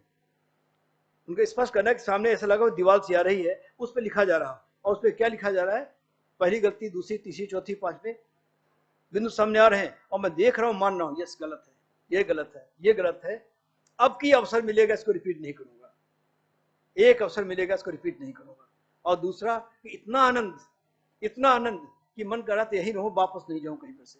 तो ये जो स्टेट होती मरने के बाद की, फर्स्ट हैंड एक्सपीरियंस, और एक बार नहीं 2 बार का, ये मुझे किसी और ने नहीं बताया, सिर्फ इन्होंने बताया। बाकी मरते हुए अपनी पूरी लाइफ देखी है, ये तो बहुत सुना मैंने, इनसे भी सुनने को खास बात नहीं थी, लेकिन बाकी जो एडिशनल एक्सपीरियंस था इनका, और जो भगवत गीता के इस श्लोक से मिल रहा है वो एक अद्भुत चीज थी। तो मैंने सोचा कम से कम एक वैज्ञानिक दृष्टिकोण देखें कि आदमी कैसे मरता है, क्या क्या होता है, उसका वैज्ञानिक पहलू क्या, कि ये एक सर्टिफाइड इवेंट है, देखा हुआ इवेंट है, इससे आप पूरा भरोसा कर सकते हैं। यस, मृत्यु के क्षण जब मैं अंतिम पुरुषार्थ करने लगूंगा मेरे सामने भी ये ऐसी घटना आएगी। अच्छा तो योग हम पहले रिव्यू करना शुरू कर दें। एक चीज होती है ऑडिट, मैं इसको कहता हूँ पर्सनल ऑडिट। अगर हम सभी अपना ऑडिट करना शुरू कर दें कि अब तक क्या क्या गलत किया है, तो शायद वहां तक जाने की नौबत ना है, पहले ही पता लग जाए, हम पहले ही नोट कर लें कि ये गलती हुई है, सुधारने मौका मिल जाए। लेकिन जो भी हो, ये एक ऐसा उदाहरण है जो आप सभी को हेल्प करेगा ज्योतिष को समझने में, और प्लस अपने आप को समझने में, और जीवन को समझने में कि जीवन होता क्या है। अब आशीष दूसरा लोगे, इस पे कोई प्रश्न हो बताइए, अन्यथा मैं अगला चलाता हूँ। अगर कोई प्रश्न भी पूछ ले, वरना बाद में लोग कहते हैं प्रश्न पूछ नहीं पाए। हाँ बोलिए, फिर से ला दो। हाँ अभी बताते हैं। और कोई प्रश्न नहीं इसके अलावा? अगर कोई और किसी में कोई डाउट, कोई प्रश्न हो जीवन और मृत्यु के संबंध में, एक ही चलाना। तो पहला बताया, हाँ पहले इनका आप बताइए सब। जी प्रभु जी बोलिए।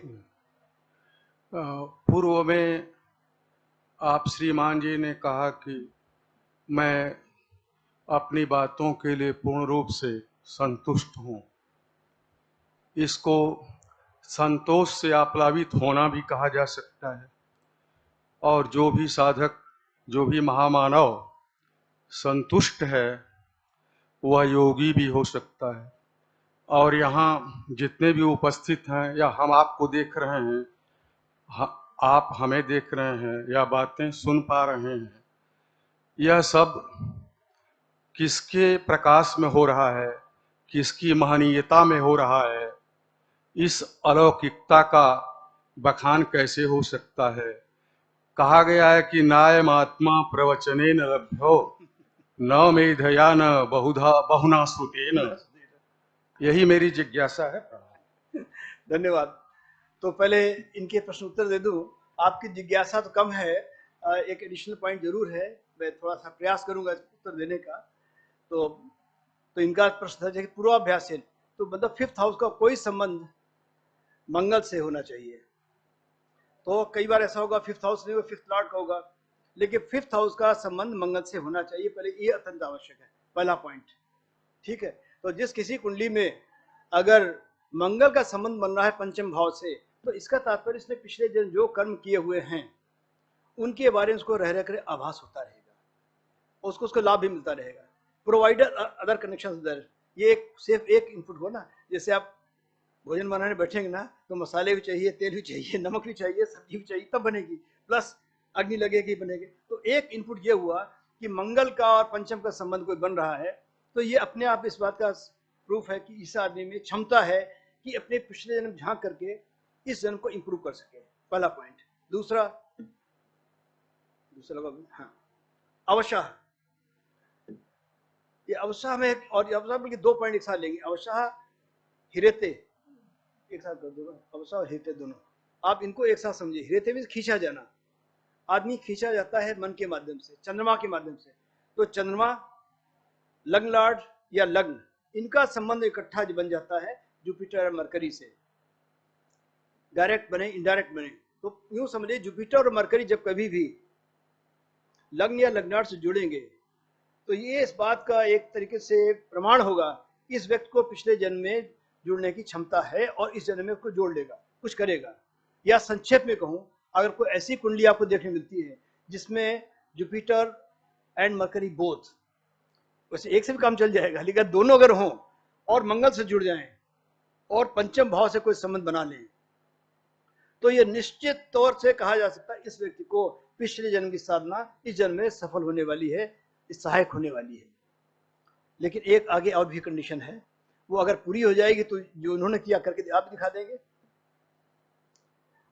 आप केतु और शनि और फिफ्थ हाउस एंड मंगल, तो ये मंगल और फिफ्थ हाउस पहले ही कहा हुआ, इसमें केतु और शनि का भी कोई थोड़ा समझ जाए, ये दाल बना दी बात तड़का लगा दिया गया इसमें, तो तड़का लग जाएगा इसमें।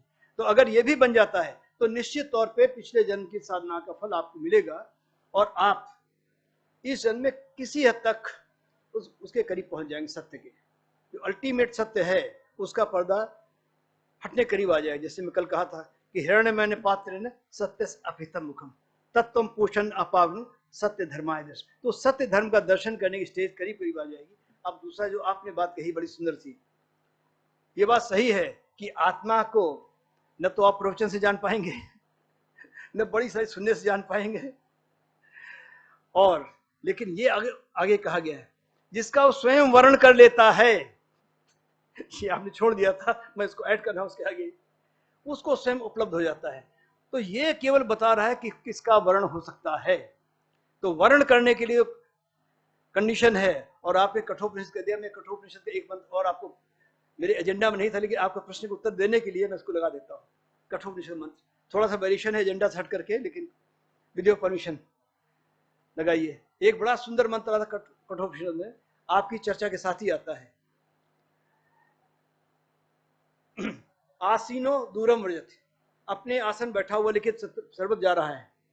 शयानो या सर्वतः कस्तम मदा मदम देव मतन्यो ज्ञातुम अर्हति। मृत्यु का देवता कहता है मेरे अलावा इस सत्य को कोई जान नहीं सकता है।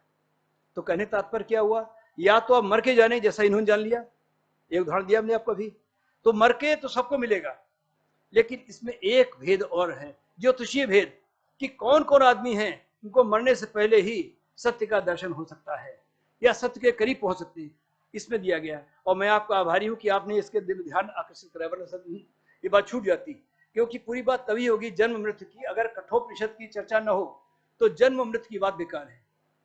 क्योंकि कठोपनिषद वो ग्रंथ है जो मृत्यु के देवता ने किसी शिष्य को सिखाया, डायरेक्ट नॉलेज दी है।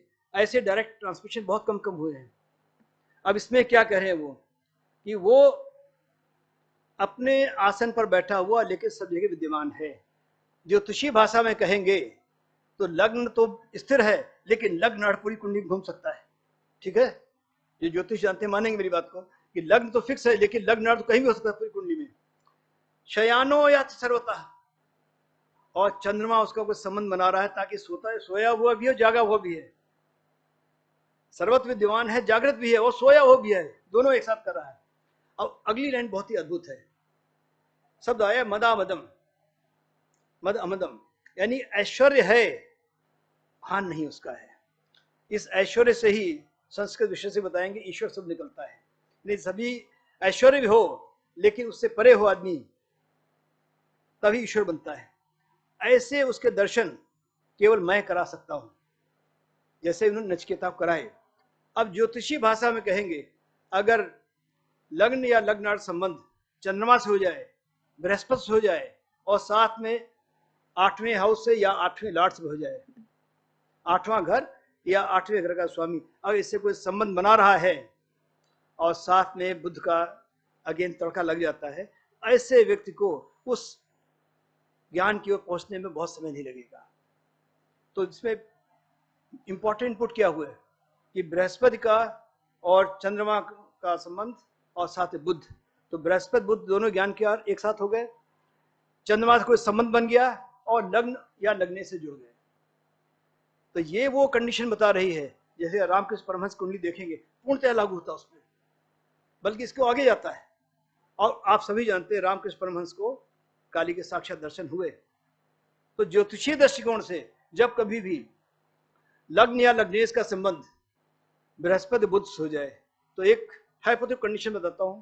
मान ली कोई कुंडली है जिसमें बृहस्पति और बुध लग्न में बैठे हुए हैं और लग्नेश मान ली इसको देख रहा है, और उसके बाद में से ये संबंध डायरेक्टली और इनडायरेक्टली चंद्रमा से जुड़ रहा है, तो ऐसे व्यक्ति को इस जीवन में ही सत्य के दर्शन, ईश्वर के दर्शन हो जाएंगे। जो कहते हैं मद अन्यो ज्ञातुम, मेरे अलावा कोई जान ही सकता है, या ऐसा भी जानेगा जिसके लिए जीवन और मृत्यु का भेद समाप्त हो जाएगा। तो जब किसी के लिए जीवन और मृत्यु का भेद समाप्त हो जाता है, वो इस जीवन में ही उसके दर्शन कर लेता है। जैसे रामकृष्ण परमहंस या ऐसे और भी बहुत सारे लोग हैं। ये सबसे आसान है कि इसमें देखिए कि बुध और चंद्रमा सूर्य लग्न में ही बैठे हुए हैं, तो एक साथ तीनों मिल गए, और गुरु ने पंचम से पंचम को जोड़ दिया और उसको देख लिया, तो बुध और चंद्रमा ऐसे बुध और बृहस्पति जुड़ गए, लग्न जुड़ गई, और लग्नेश पे गुरु की दृष्टि आ गई और गुरु ने चंद्रमा को, सूर्य को, लग्न को, तीनों को देख लिया। All condition satisfied. तो मोटी सी बात है कि जब कभी लग्न लग्नेश बुध और बृहस्पति दोनों से जुड़ जाते हैं और साथ में किसी तरीके से डायरेक्टली इनडायरेक्टली अगर चंद्रमा भी जुड़ जाता है तो निश्चित तौर पे उस आदमी को लगातार ज्ञान, जो अव्यक्त ज्ञान है, मैं इसकी ज्ञान की बात नहीं करता हूँ, क्योंकि कृष्ण कहते हैं दोनों जान लो, ज्ञान विज्ञान सहितम यद ज्ञात्वा मोक्षः अशुभात्।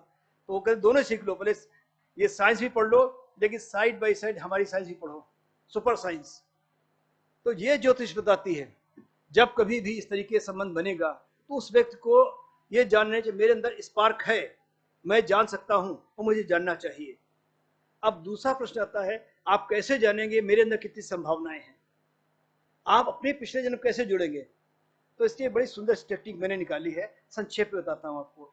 ये तो बहुत लंबा काम है लेकिन बहुत संक्षेप बताऊंगा आपको। एक कस्टम होता है, उत्तर प्रदेश में भी है, बिहार में भी है, मध्य प्रदेश में भी है, शायद साउथ में भी है, कि एक फंक्शन किया जाता है छठी के दिन, और तो छठी बोलते हैं, और बड़ा इंपॉर्टेंट फंक्शन होता है।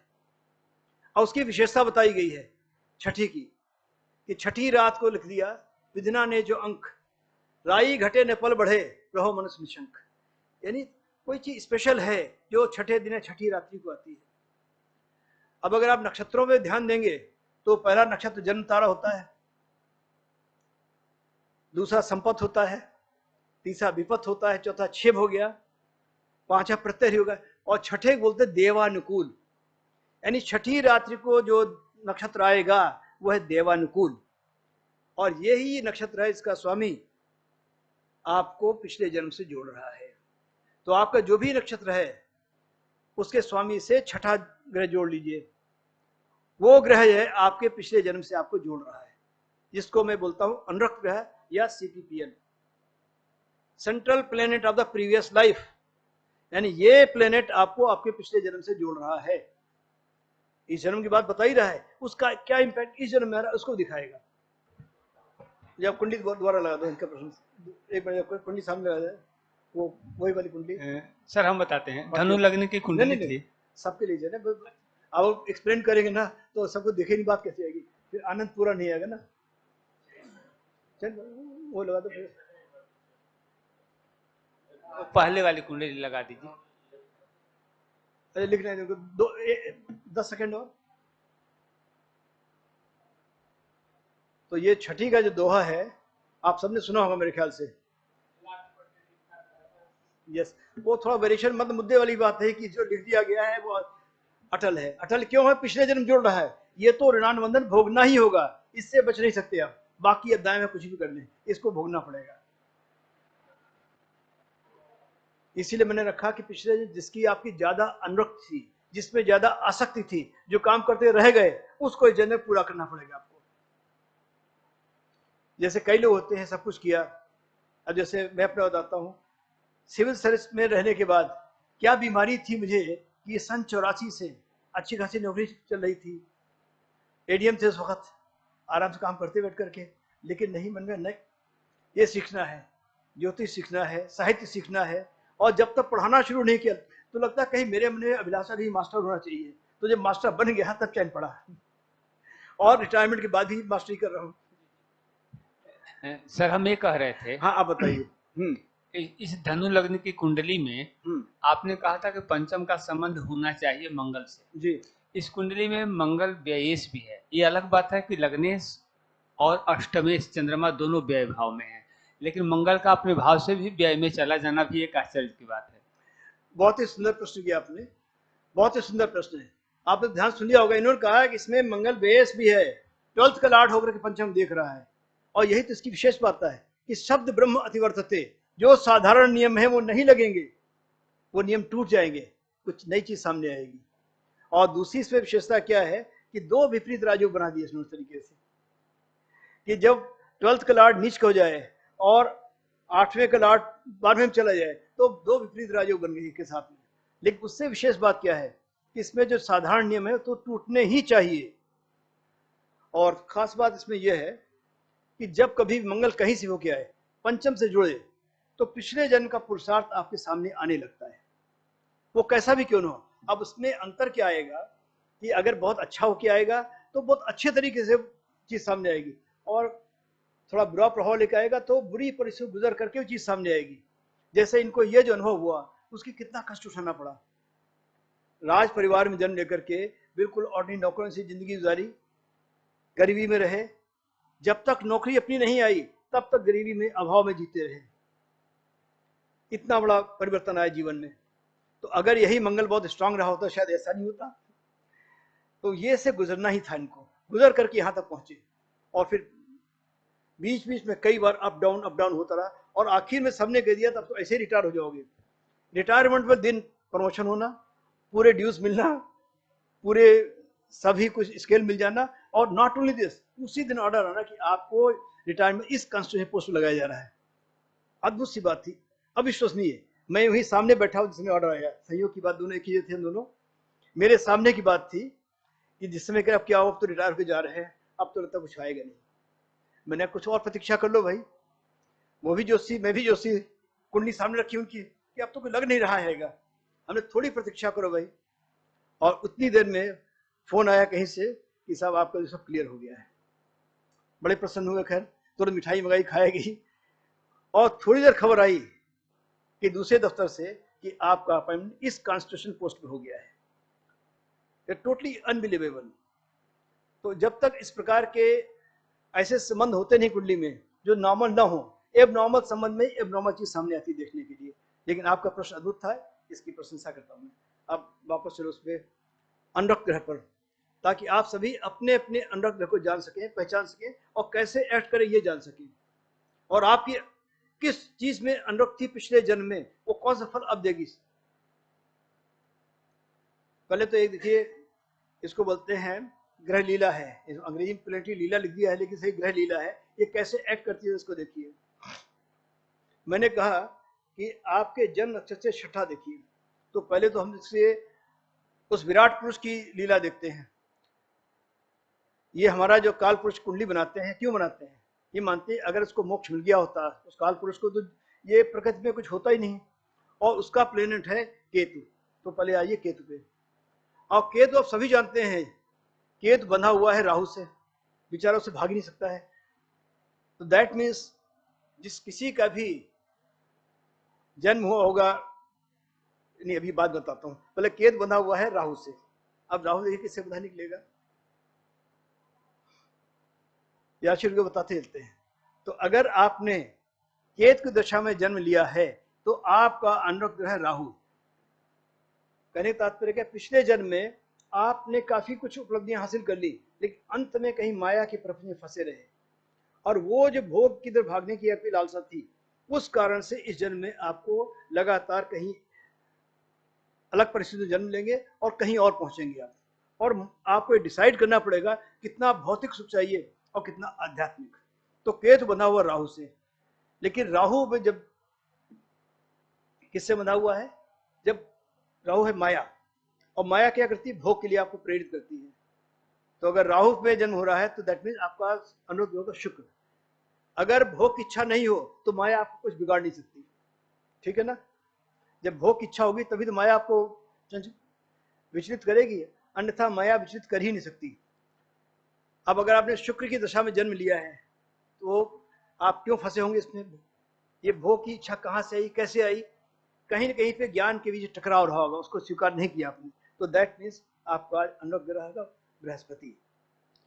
और अगर बृहस्पति की दशा में जन्म ले रहे हैं, यानी कोई नक्षत्र आपका जैसे स्वामी बृहस्पति है, तो दैट मीन्स आत्मा को आत्म तत्व का बोध नहीं हो पाया। अगर हो गया होता तो परमानंद मिल गया होता। तो दैट मीन्स अब आपका अनुरूप ग्रह सूर्य, तो सूर्य जहां बैठा हुआ है, यानी जिस किसी का भी जन्म बृहस्पति के नक्षत्र में हुआ है, उसको अपना सूर्य देखना चाहिए कहां बैठा है। वो सूर्य का प्लेसमेंट बताएगा पिछले जन्म में आपकी अनुरूप क्या थी, किस कारण से आज आप यहां बैठे हुए। और जिनका जन्म सूर्य के नक्षत्र में हुआ है वो बंधे हुए थे शनि से। क्यों? पुराने ऋणानुबंधन पूरे नहीं हुए। अगर ऋणानुबंधन पूरे हो जाए, आत्मा जन्म लेना ही क्यों पड़े, बात ही खत्म हो गई। तो शनि हो गया, तो उनका शनि जहां बैठा हुआ है, उनको शनि को देखना चाहिए कि मेरा शनि क्या कह रहा है, क्या दिख बताना चाह रहा है, क्या ऐसा तो नहीं ऊपर वाला मुझे चैन कर रहा हो और मैं जा ही नहीं रहा हूं उधर, और मैं खाम कहाँ प्रवचन सुन रहा हूं, जब ऊपर वाले ने चैन कर लिया, रास्ता खुला हुआ है, लेकिन मैं उसका लाभ नहीं ले रहा हूं। अब अगर आपका जन्म हुआ शनि के नक्षत्र में, अब आप सोचिए आप कहाँ बंधे होंगे, ऋणान बंधन में क्यों फंसेंगे आप? मन की चंचलता से। तो आपका अनुग्रह चंद्रमा होगा। अब आप देखिए चंद्रमा कहाँ बैठा हुआ है, किस ग्रह का स्वामी है, किस किस से जुड़ रहा है, वो बताया गया पिछले जन्म में कौन कौन सी अनुरक्त थी जिसने आपके ऋणान बंधन को आपको भोगने नहीं दिया। और अगर चंद्रमा की दशा में जन्म हुआ है, यानी चंद्रमा के नक्षत्र की दशा में जन्म हुआ है, रोहिणी में, हस्त में, या आपके इसमें श्रवण में, तब आपका अनुग्रह में बुध, क्यों? आपने विवेक का सही प्रयोग किया होता तो आप झंझट पड़ते नहीं। जैसे है ना, कुतस्त्वा कश्मलिदम, तो हमने क्या कहा था, ये भगवान ने नाम लिए हैं, बड़े सोच समझ के नाम लिए हैं। तो बुध का चंद्रमा, यानी बुध बना हुआ चंद्रमा से, और चंद्रमा बंधा हुआ शनि से, इसलिए भगवान ने अगला ग्रह लिया तो शनि लिया था, अगर आप श्लोक ध्यान देंगे।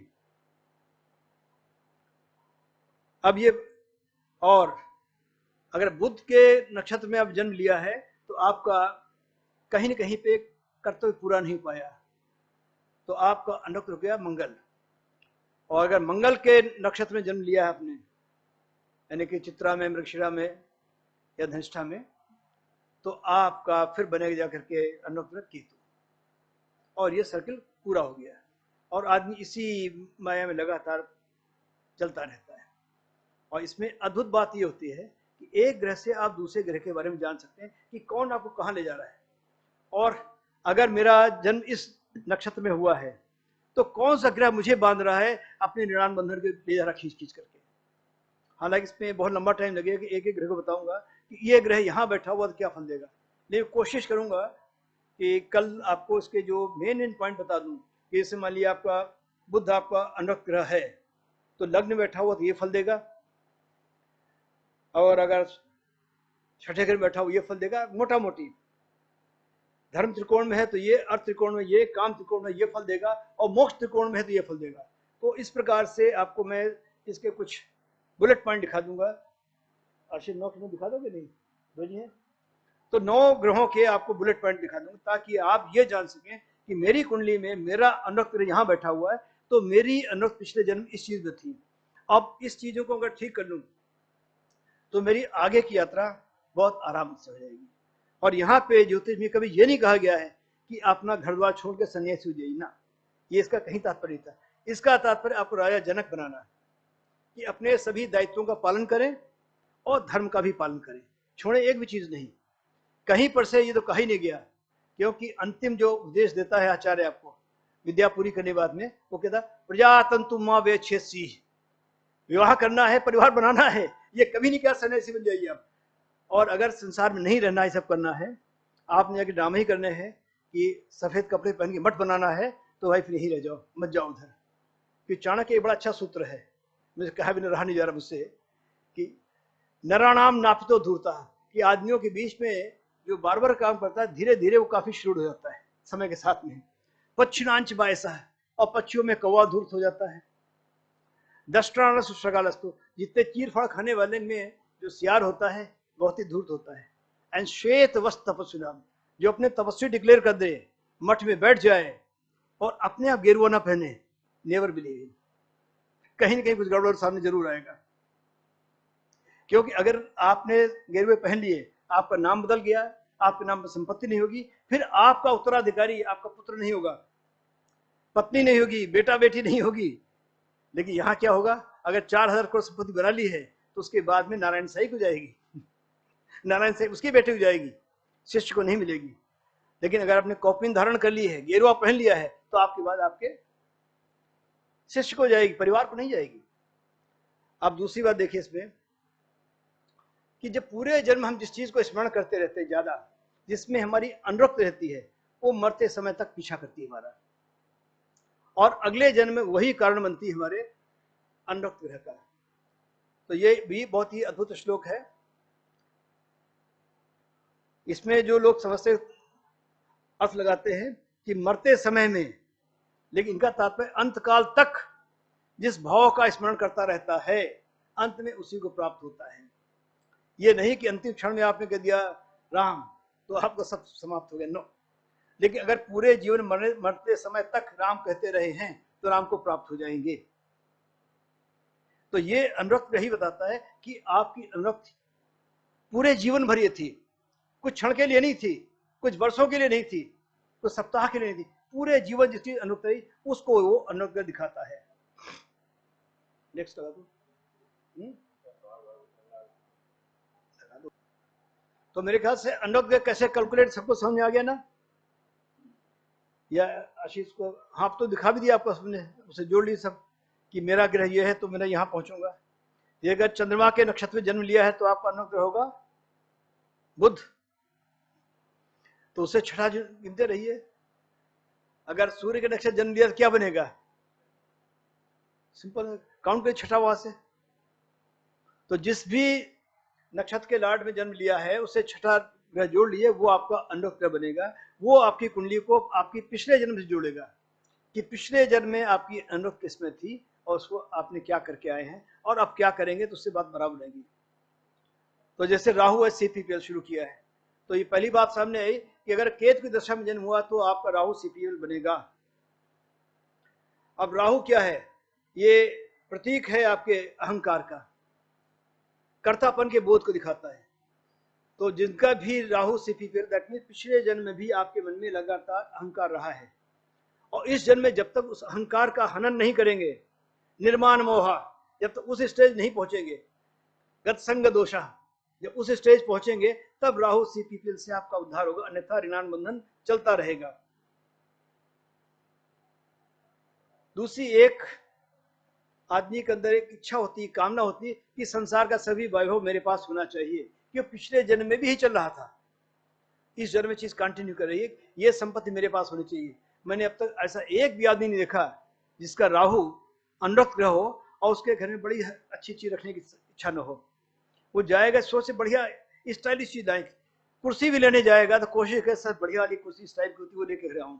ऑर्डिनरी से ऑर्डिनरी चीज, जब तक उसमें ज्यादा शो नहीं हो, चमक नहीं हो, पसंद नहीं आती इसको, क्योंकि पिछले जन्म में ही करता रहा है। लेकिन करना क्या चाहिए? इस जन्म में इसको इस अहंकार से, इस कर्तापन के बोझ से परे होना चाहिए। अगर जैसे परे होता जाएगा, समर्पण का भाव अंदर आते जाएगा, उसके पिछले जन्म के ऋणान बंधन पूरे होते जाएंगे। पिछले जन्म में ऐसे सभी जातकों की मृत्यु बड़ी अननेचुरल सर्कमस्टांस हुई होती है, किसी झटके से, अनयूजुअल घटना से मृत्यु हुई होती है, और वो लगातार इनको इस जन्म में हांट करती रहती है। इसलिए अक्सर इन लोगों को दुस्वप्न आते हैं, और जब भी दुस्वप्न आए इनका एक ही तरीका है, लेकिन कुछ लोगों को सूट नहीं करता। बड़ी अद्भुत बात है, नेचर भी मतलब के ढंग रहता हूँ क्या क्या है। तो जिनका राहु सीपीपीएल है, जिसमें अक्सर कहता हूँ चंदन का अधिक प्रयोग करो, कि चंदन विष व्यापत नहीं लिपटे रहत भुजंग, ठीक है, तो चंदन का अधिक प्रयोग करो। लेकिन कई लोग देखे हैं उनको चंदन से एलर्जी होती है, तो मैं समझ जाता हूँ जिन्होंने बात कही है कि अभी उसने उसका वर्णन नहीं किया है, ये कुछ भी करने को अभी भटकना पड़ेगा, आगे कर ही नहीं सकते हैं। लेकिन तब उनको क्या चाहिए? किसी योग्य व्यक्ति दे करके समर्पित हो जाएं, कम से कम हृदय से ये बोध निकल जाए कि मैं ही सब कुछ करने वाला हूं, मुझसे बड़ा कोई है ही नहीं। और मैं अक्सर कहता हूं कि वो आदमी बड़ा सौभाग्यशाली होता है जो ये कह सके कि ये चीज मेरे नियम के बिल्कुल विरुद्ध है, लेकिन चूंकि आज गुप्ता जी ने कह दिया इनकी बात टाल नहीं सकता, इसलिए कर दूंगा मैं।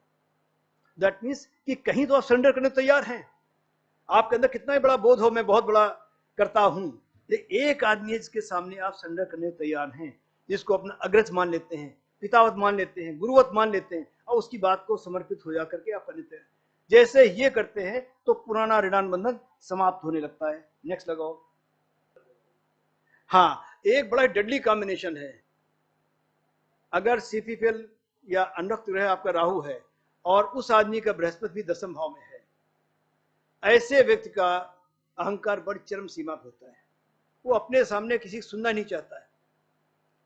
कारण क्या है कि काल पुरुष दृष्टि से देखेंगे तो 10वें स्थान का सूर्य नीच का हो जाता है, तो जब बृहस्पति गुरु जिसने आपको कुछ देना था वो नीच का हो गया है, तो बुद्धि में सात्विकता नहीं आने दे रहा है, आपको बोध दे रहा है कि मैं कुछ कर सकता हूं, और राहु ऑलरेडी ही चीज दे रहा है, तो 1 और 1 हो गए वजह 2 की 11 हो गए।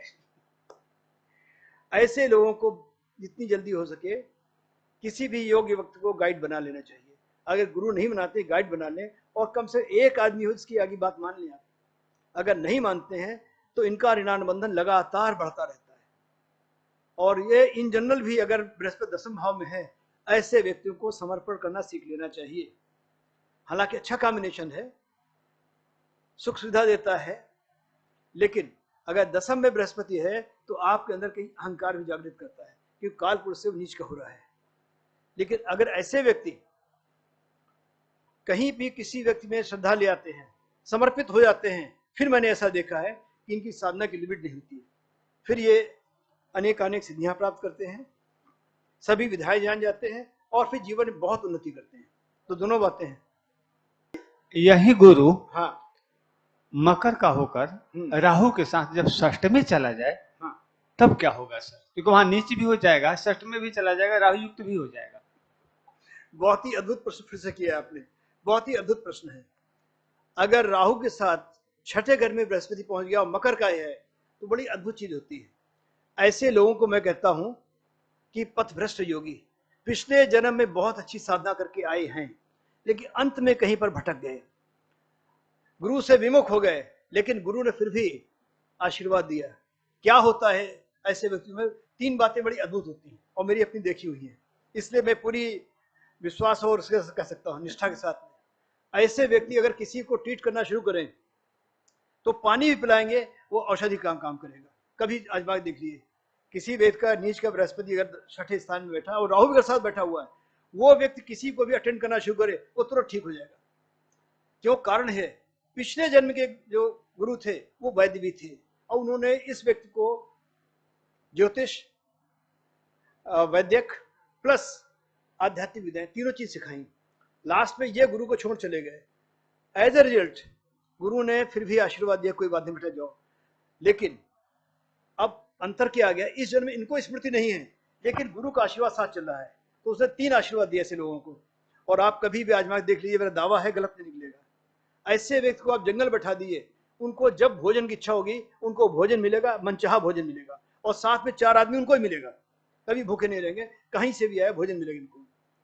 कितना ही आदमी बीमार क्यों न हो, ये ट्रीट करेंगे, अगर उसकी आयु शेष है बहुत जल्दी ठीक हो जाएगा। पानी पिलाएंगे, वो औषधि का काम करेगा।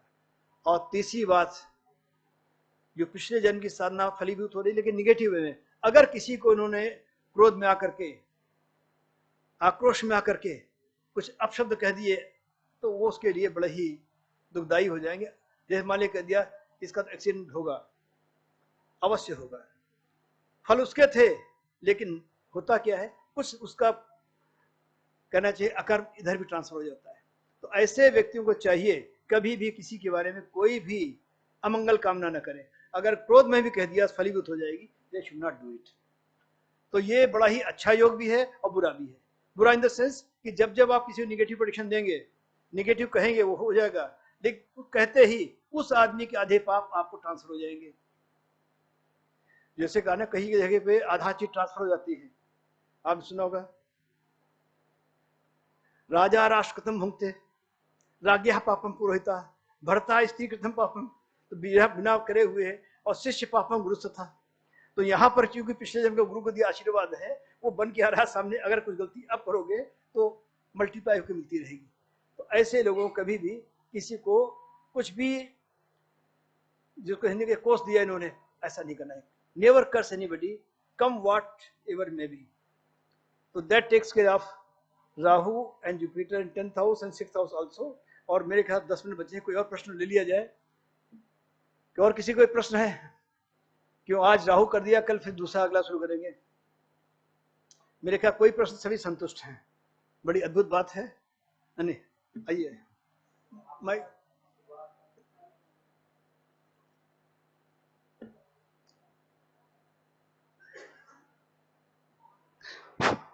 आपने पूर्व में बताया था कि बृहस्पति का रत्न तर्जनी में धारण नहीं करना है। बिल्कुल नहीं करना है, क्योंकि इसमें जो है वायु तत्व बताया था आपने। मैंने कारण बताया था कि 5 ही तत्व में 5 ही उंगलियां हैं। तत्वों से प्रतीक, ग्रहों से कुछ लेना देना नहीं उंगलियों का। वैदिक किसी भी ग्रंथ में उंगलियों का ग्रहों से कुछ लेना देना नहीं। तो हस्तरेखा में तो पर्वत, जो हस्तरेखा पढ़े ना, अंग्रेजी वाली है ना, वही समस्या है। जो इंग्लिश ट्रांसलेट बुक्स आ रही है सब काम खराब कर रही है, मजबूरी है। तो फिर हमको रत्न धारण किस आधार पर करना चाहिए?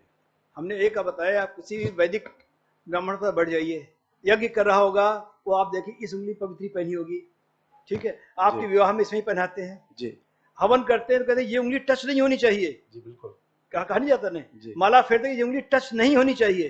जी तो आगे इस उंगली जिसको तर्जनी का नाम ही क्या है, तर्जनी का डिफिनेशन क्या बनेगी? जो त्यागने वाली है, निकालने वाली है। आप स्वयं फाइनल कर लें, आप मुझसे क्यों करवाते हैं? आप स्वयं निर्णय करने क्या होगा, पढ़ना चाहिए नहीं आप। तो बृहस्पति को किधर ले जाना चाहिए? अनामिका में? यस, अगर पढ़ना है तो पहली बार अनामिका पढ़ना चाहिए, और दूसरी बात पढ़ना कब चाहिए? पहली बार कोई योग्य शिक्षक, योग्य गुरु पहले ये बताए कि आपको ये रत्न धारण करना चाहिए। नंबर 2, उसके बाद जब अंगूठी बन के आया है उस गुरु को पूरी रात बैठ के उसको प्राण प्रतिष्ठा करनी चाहिए। आज पूरे देश में कितने आदमी हैं जो रत्नों की प्राण प्रतिष्ठा करेंगे, और इतना कष्ट पूरी रात बैठ करेंगे? उसमें कितने लोग हैं? आप तो सीधे पहना देते उठा करके। गुरु तो वो है जो कहे कि क्या चाहिए। जैसे मैं तो कुछ नहीं पहनता हूँ, एक बार मेरे गुरु पास गया, मेरी पत्नी ने कहा कि देखिए इतनी ईमानदारी करते फायदा क्या है, अब तो मकान नहीं बना हमारा। पत्नी का जब होता है तो गुरु जी ने कहा कितना मकान चाहिए, बड़ा चाहिए छोटा चाहिए? तो इससे पहले मेरी पत्नी बोले मैं क्या छोटा ही चाहिए। नहीं सोच लो कितने बड़े प्लॉट्स काम चल जाएगा। हमने बस बाबा 300 मीटर काफी हो, ज्यादा नहीं चाहिए। उन्हें फिर 500 लोग, मैंने 300। बोले ठीक है, कल एक अंगूठी में मोती बनवा के लाना। ले आए, और वो बेचारे पूरी रात बैठे कि सुबह आ जाना मेरे पास।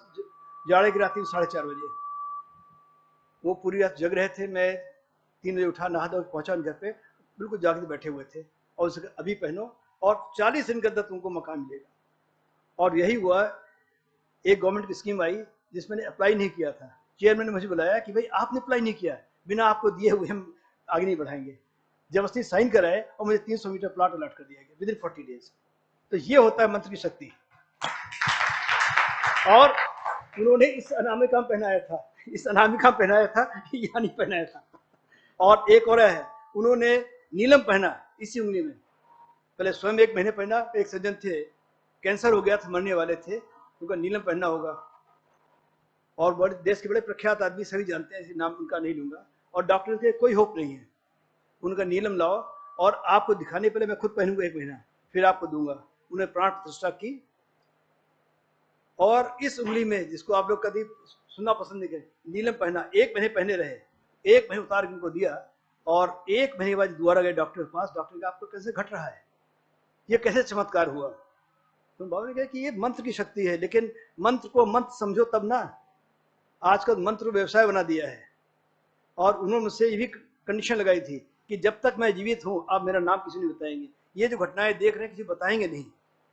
बिल्कुल भी मेरी इसमें लोकप्रियता नहीं होनी चाहिए। और जब तक जीवित रहे मैंने घटना किसी बताई नहीं। अब दूसरे तीसरे बता रहा हूं। तो ऐसे साधक हों जिन्होंने मंत्र की ऐसे साधना की हो, वो कहते हैं फलीभूत होता है। ऐसे थोड़े कि 4 किताबें अंग्रेजी पढ़ ली और आप भी विशेषज्ञ हो गए, कुछ भी कह दिया आपने।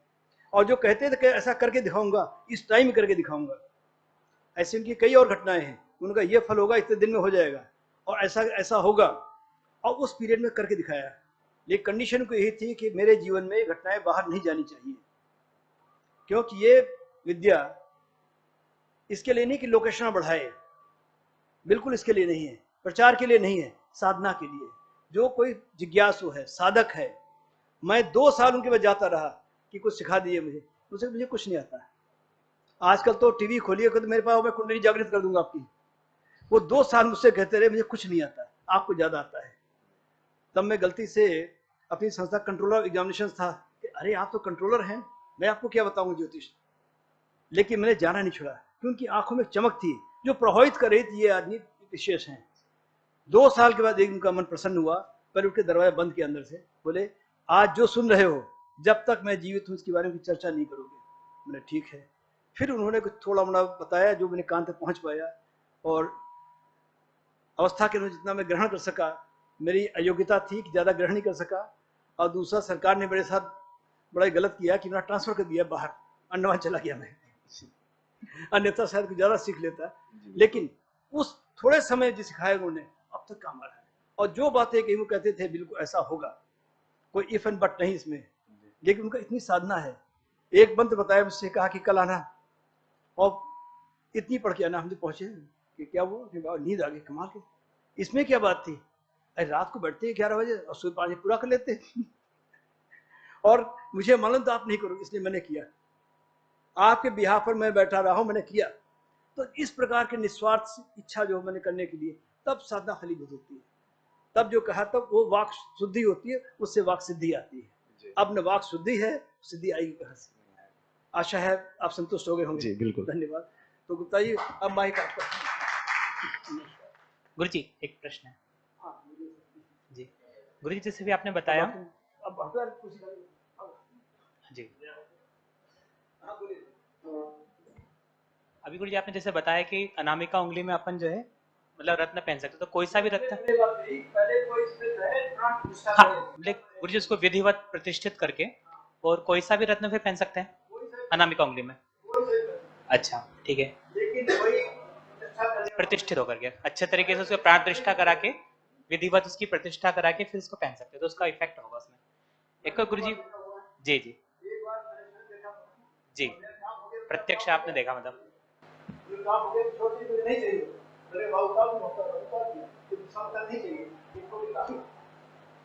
तो तृष्णा भी नहीं होनी चाहिए, आस- ये और चाहिए और चाहिए। एक बात चाहिए, वो मेरी पत्नी ने कहा मैंने ही मांगा नहीं था, तो आप लोगों को जैसे बोल के आपको ऐसे ही जैसी आवश्यकता हो, आवश्यकता के साथ एकदम। गुरु जी एक और प्रश्न था, मतलब जैसे गुरु जी अगर केतु की महादशा में अगर जन्म हुआ है और दशम स्थान में तुला राशि में अगर बृहस्पति है, तो उसका क्या मतलब कारण है गुरु जी? इसका थोड़ा बताया जा चुका है। जी पहली बात मैंने कल कही थी, बड़े प्रश्न है, दूसरी लीजिए जी मन की श्रद्धा से, पूरी श्रद्धा से समर्पित होकर के ज्ञान सीखिए, ज्ञान मिलेगा, आप आगे जाए। जी गुरु आप तो शुक्र बहुत प्रबल है, ये बहुत जी आपको दिन के बहुत प्रबल है, ये बहुत प्रबल है, शुक्र बहुत प्रबल है, हम मिलेगा। जी गुरु जी प्रणाम। गुरु जी मैं ये जानना चाहता था, जैसे कल आपने चर्चा की योगी गुरु के विषय में, तो आजकल का जो समय है उसमें तो इतना डिल्यूजन है, इतना डिलेमा रहता है कि हम एक गुरु से दूसरे गुरु तक जाते रहते हैं। तो क्या ऐसी कोई कैरेक्टरिस्टिक्स होनी चाहिए योगी गुरु के विषय में, ऐसी कोई कैरेक्टरिस्टिक्स होनी चाहिए योगी गुरु के विषय में, या जैसे आपने आज चर्चा की कि किसी को आप गुरु मान के उसको पूरा आत्मसात कर लें, ये मैं जानना चाह रहा था। ओके ठीक है। देखिए दो बातें हैं इसमें कि प्रत्येक योगी गुरु चाहता है योगी शिष्य मिले, और जो जिज्ञासु शिष्य होता है वो चाहता है मुझे गुरु मिले। आपको मालूम है विवेकानंद को रामकृष्ण परमहंस कैसे मिले? थोड़ा उसको नीचे करें।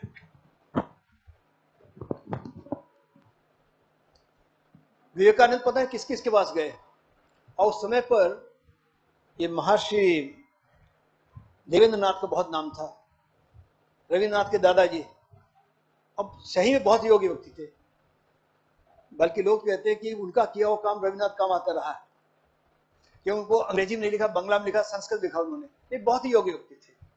तो रात्रि में साधना कर रहे थे बजरे में, विवेकानंद पानी में तैरते हुए गए उनके पास, वो ध्यान मग्न थे, हिलाया उनको, क्या ईश्वर होता है?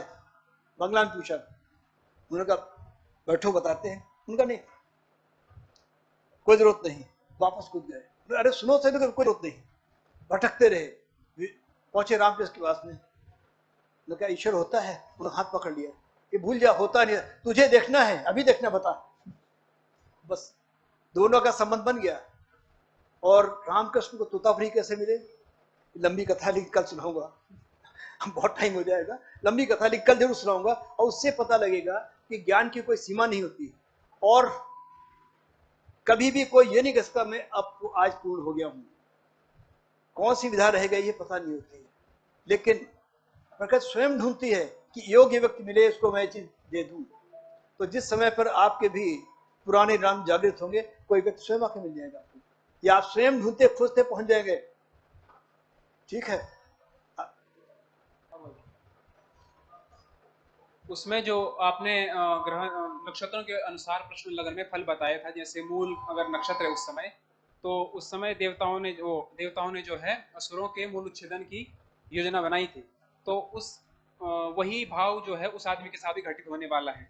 ये वैसी योजना मैंने है। केवल प्रश्न के लिए, बाकी नहीं कहा था, केवल प्रश्न के लिए। अगर जी। प्रश्न कोई कर रहा है उस टाइम उसके लिए कहा था। तो वह नक्षत्र चंद्राधिष्ठित होगा, माने चंद्र जिस समय जी चंद्र जी बिल्कुल। उस नक्षत्र पे होगा।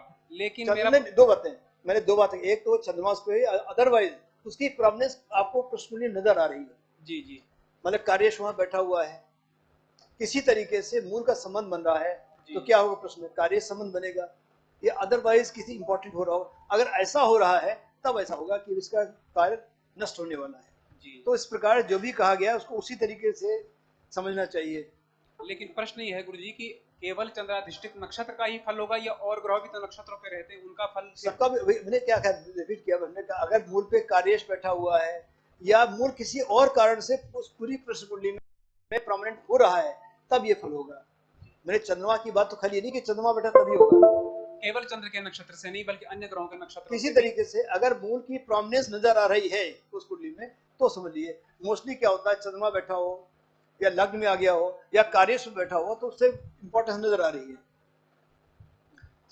मुद्दा सिर्फ इतना सा है कि क्या उस कुंडली को मूल डोमिनेट कर रहा है। अगर मूल नक्षत्र डोमिनेट कर रहा है तो इस बात का इंडिकेशन है कि इसमें कुछ नष्ट होने की संभावना है। अधिक से अधिक ग्रह यदि मूल से संबंध बना रहे हैं तो हाँ बस, बाकी तो स्वयं ज्योतिष जोड़ लीजिए, दो दो चार जोड़ते रहिए। ठीक। दूसरा गुरुजी की आपके गुरुजी का नाम क्या है? भाई मैं मना किया, आप नहीं बताऊंगा। और आपको पता लग जाएगा, देखिए जब इन्होंने क्या कहा, संदीप आ गए, कितने प्रेस बुलाया, संदीप आ गए। तो आपको स्वयं मिलने वाला, आपको क्या समस्या है? कह रहे थे ज्ञान के सागर में डूबते हुए हम आकाश में तैर रहे थे। ये अलग बात है कि हम भी साथ थे, आप भी साथ थे, सर भी साथ थे, और यही साथ साथ हम फिर अगले दिन भी चाहते हैं। और इन्हीं शब्दों के साथ हम सर का भूरिशः प्रशंसा क्या करें, अभी और सुनना है। धन्यवाद ज्ञापित करते हैं। प्रणाम।